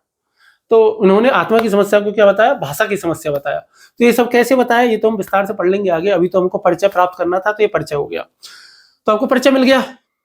मैं रिपीट में दोबारा से बता देता हूं आपको फटाफट से, यदि आपको ये सब समझ में नहीं आया हो तो, कंफ्यूजन की स्थिति हो गई हो तो। देखिए, हम बात कर रहे थे पश्चिमी दर्शन की। हम बात कर रहे थे कि पश्चिम दर्शन को 5 भागों में बांट करके पढ़ा जाता है। सबसे पहले ग्रीक दर्शन को पढ़ा जाता है, प्राचीन पश्चिमी दर्शन जिसको ग्रीक दर्शन कहते हैं, जो कि 600 ईसा पूर्व से लेकर के और 4वीं ईस्वी तक चलता है। उस काल में सुकरात हुआ, उस काल में अरस्तु हुआ, प्लेटो हुआ, सिनिक हुआ, सेरेनाइक हुआ, अरिस्टिपेस हुए, है ना, ये सब संप्रदाय वाले लोग हुए, सोफिस्ट हुए। फिर 5वीं सदी से लेकर के और 14वीं सदी तक अंधकार काल रहा, धर्म का शासन रहा, कैथोलिक धर्म का शासन रहा 1000 साल, और इसमें दर्शन का बिल्कुल विकास नहीं हुआ। फिर उसके बाद संक्रमण काल आया, और संक्रमण काल माना जाता है 15वीं सदी से लेकर 17वीं सदी तक। उस संक्रमण काल में जो है क्रूसेड हुए, धार्मिक युद्ध हुए, रेनेसां हुआ, पुनर्जागरण हुआ, और उसके तहत 2 व्यक्ति हुए जो प्रमुख तौर पर दर्शन में आते हैं। जो पहले जो व्यक्ति है उनको कहते हैं फ्रांसिस बेकन, जो कि वैज्ञानिक सोच के व्यक्ति थे, और उनके साथ में एक और व्यक्ति आते हैं जिनका नाम क्या है? थॉमस हॉब्स है। इनका नाम क्या है? थॉमस हॉब्स है। उसी समय पर न्यूटन भी हुए जिन्होंने कि अनुभववाद दिया और यथार्थवाद दिया। इनके बाद में संक्रमण काल के बाद में आ जाता है आधुनिक काल, और आधुनिक काल में 2 संप्रदाय बहुत फेमस रहे। एक फेमस हुआ बुद्धिवाद और दूसरा हुआ अनुभववाद। जो बुद्धिवाद जो था उसमें 3 दार्शनिक बहुत फेमस हुए। बुद्धिवाद में सबसे पहला जो हुआ वो कौन था? Rene Descartes. दूसरा हुआ स्पिनोजा, और तीसरा हुआ लाइबनिज। दूसरा संप्रदाय कौन सा चल रहा था? अनुभववाद, एम्पायरिसिज्म जिसको हम कहते हैं। एम्पायरिसिज्म के भी 3 प्रमुख व्यक्ति हुए। पहला था जॉन लॉक, दूसरा था बर्कले, और तीसरा था डेविड ह्यूम। जो जॉन लॉक जो था वो 2 बच्चों का बाप था, उसके 2 बेटे थे। एक बेटे का नाम था अनुभववाद और दूसरे का नाम था उदारवाद। फिर उसके बाद बर्कले थे, और जो डेविड ह्यूम है, डेविड ह्यूम के यहाँ अनुभववाद का चरम मिलता है। संदेहवाद का चरम रूप यदि कहीं देखना है तो कहां मिलता है? डेविड ह्यूम में मिलता है। एक और नया संप्रदाय इमैनुअल कांट ने दिया जिसको हम कहते हैं समीक्षावाद। हीगल आए, हीगल ने दिया डायलेक्टिक मेथड, जो कि किसके बाद आए? कांट के बाद आए। कांट के शुरू होते ही जर्मनी की बादशाहत दर्शन की दुनिया में शुरू हो जाती है और हीगल आ जाते हैं। हीगल के बाद जर्मनी में फिट्टे आ गया, सेलिंग आ गया, ग्रीन आ गया, नीत्शे आ गया, बर्नार्डी आ गया, और बहुत सारे लोग लाइन लगा करके आ गए। हीगल के बाद में जो है वो क्या आ जाता है, समकालीन दर्शन शुरू हो जाता है, 20वीं सदी का दर्शन शुरू हो जाता है। 20वीं सदी के दर्शन की खास बात क्या है कि 20वीं सदी का जो दर्शन है वो क्या कहता है कि हम तत्व मीमांसीय प्रश्नों पर चर्चा ही नहीं करेंगे। ये निरर्थक प्रश्न होते हैं कि ईश्वर है कि नहीं, आत्मा है कि नहीं, ये सब बकवास बातें, इनका कोई लेना देना नहीं है, इनको छोड़ो। इस समय पे जो कुछ महान दार्शनिक हुए उनमें पहले व्यक्ति हैं जी मूर, जिन्होंने अधिनीति शास्त्र दी। गजब के ये कौन थे, क्या कहते हैं, ये दार्शनिक थे। फिर जी मूर के बाद में हुए एजे एयर, जिन्होंने सत्यापन सिद्धांत दिया, जिन्होंने कहा कि तत्व मीमांसीय प्रश्न ही निरर्थक होते हैं, ये कथन ही निरर्थक होते हैं। फिर उनके बाद एक बहुत खिसके हुए दार्शनिक आए जिनको कहते हैं विटगेनस्टाइन, जो कि बर्टन रसल के स्टूडेंट थे, जिन्होंने अपने ही पहले विचार को खारिज किया और लेटर विटगेनस्टाइन नाम से दूसरा और विचार दे दिया। फिर उसी समय ह्यूरिस्टिक मेथड देने वाले एक और दार्शनिक हुए जिनको कहते हैं एडमंड हुसर्ल। आत्मा की समस्या को भाषा की समस्या मानने वाले एक दार्शनिक हुए जिनका नाम है पीएफ स्ट्रॉसन। अस्तित्ववाद के सबसे महान विचारकों में से एक विचारक इसी समय में हुए जिनको कहते हैं क्या, सार्थ। और जब सार्थ को पढ़ते हैं तो पता चलता है कि सोरेन किरकेगार्ड, जो कि हीगल के समय पे हुआ था, वो अस्तित्ववाद का पहला दार्शनिक था, और वो सोरेन किरकेगार्ड भी एक महान दार्शनिक था। तो ये पश्चिमी दर्शन की एक थोड़ी सी कहानी थी, थोड़ी सी रूपरेखा थी। नेक्स्ट क्लास से हम जो ये पश्चिमी जो दर्शन है, वेस्टर्न जो नीति मीमांसा है, इसको हम पहले हम ये देखेंगे कि पश्चिमी नीति मीमांसा में कौन कौन से महत्वपूर्ण नियम है, सिद्धांत कौन कौन से चलते हैं। जैसे डिओन्टोलॉजी चलता है, जैसे टीडियोलॉजी चलता है, जैसे वर्च्यू एथिक्स है, जैसे मेटा एथिक्स है। तो 4 सिद्धांत है, इनको हम पढ़ेंगे। कौन कौन से, डिओन्टोलॉजी, टीलियोलॉजी, वर्च्यू एथिक्स और मेटा एथिक्स। यानी कि डिओन्टोलॉजी यानी कि परिणाम निरपेक्षवाद, टीलियोलॉजी यानी कि प्रयोजनवाद, वर्च्यू एथिक्स यानी कि सद्गुण नीति शास्त्र, और मेटा एथिक्स यानी कि अधिनीति शास्त्र। तो ये 4 सिद्धांत है, इनको पढ़ेंगे। और इनको पढ़ने के बाद फिर हम कहां जाएंगे, सबसे पहले किसको पढ़ेंगे, फिर हम ग्रीक दर्शन को पढ़ेंगे, ग्रीक फिलॉसफी को पढ़ेंगे। किसको पढ़ेंगे, ग्रीक फिलॉसफी को हम पढ़ेंगे। इंडियन फिलॉसफी में अब हम किसको पढ़ेंगे, गांधी को पढ़ेंगे। इंडियन फिलॉसफी में गांधी को पढ़ेंगे, अरविंद को पढ़ेंगे, विवेकानंद को पढ़ेंगे, और एकात्म मानववाद दीनदयाल उपाध्याय जी को पढ़ेंगे। वो इंपॉर्टेंट हमारे पेपर के लिए है। पश्चिमी दर्शन में जो पेपर के लिए हमारे इंपॉर्टेंट है, तो एक तो ग्रीक दर्शन इंपॉर्टेंट है ही है, कांट इंपॉर्टेंट है ही है। संक्रमण काल में जो है वो हॉब्स इंपॉर्टेंट है हमारे लिए। तो कुछ कुछ विचारक हैं, उनको हम देख लेंगे। तो चलिए फिर कल मिलते हैं क्लास में, ठीक है। और कल फिर और चर्चा करेंगे नेक्स्ट क्लास में। आपका प्यार मिल रहा है इतना, उसके लिए बहुत बहुत धन्यवाद। आपको इतना प्यार मुझे देने के लिए, इतना सपोर्ट मुझे करने के लिए। और आप सब लोगों की, बहुत से लोगों की एक मांग थी कि मैं डिजिटल बोर्ड पे पढ़ाऊं, कि भाई इस पे अच्छे से दिखता नहीं है, साफ भी नहीं होता है अच्छे से कई बार, और अच्छे से मैं लिख भी नहीं पाता हूँ इस पर। और तो आप सब में से मतलब ये ब्लैक बोर्ड क्या पुराना और खराब भी हो गया ग्रीन बोर्ड, तो इस वजह से भी ऐसा है। और ये नया होता तो शायद बहुत अच्छे से काम करता है नया ग्रीन बोर्ड तो। पर आपने कहा कि डिजिटल बोर्ड ले लो सर, उस पर पढ़ाओ, आप में से बहुत सारे लोगों ने कहा। तो मैं आपसे एक रिक्वेस्ट करूंगा कि मैं बिल्कुल लूंगा। एक बार थोड़ा सा चीजें थोड़ी सेटल हो जाए, चीजें थोड़ी एक थोड़ी सी रेगुलरिटी में आ जाए, तो मैं बिल्कुल आपकी बातें पर बिल्कुल सर माथे पर हैं, बिल्कुल मैं पूरी कोशिश करूंगा। और चाहे मुझे EMI पे ही लाना पड़े, मैं बिल्कुल लेकर के आऊंगा। और बिल्कुल आपका प्यार आपका ऐसे मिलता रहा तो बिल्कुल। चलिए फिर नेक्स्ट क्लास में मिलते हैं। ऐसे प्यार लुटाते रहिए। प्लीज कमेंट जरूर कीजिएगा, सवाल जरूर पूछिएगा यार ना। सवाल पूछते हो तो मेरा बड़ा मजा आता है, आप सब लोग सवाल पूछते हो तो। चलिए फिर नेक्स्ट क्लास में मिलते हैं। सवाल पूछते रहिए, पढ़ते रहिए। फिलॉसफी क्या है ना, बहुत अजीब सी एक सब्जेक्ट हो यार, ये ऐसा नहीं है कि भाई ना। कभी और बात करेंगे फिर, अभी इस बात पे को है ना, सुकरात पढ़ेंगे तब, और भी किसी को भी पढ़ेंगे तब हम। चलिए फिर नेक्स्ट क्लास में मिलते हैं, तब तक के लिए धन्यवाद, नमस्कार, जय हिंद, नमस्कार। नेक्स्ट क्लास में मिलते हैं।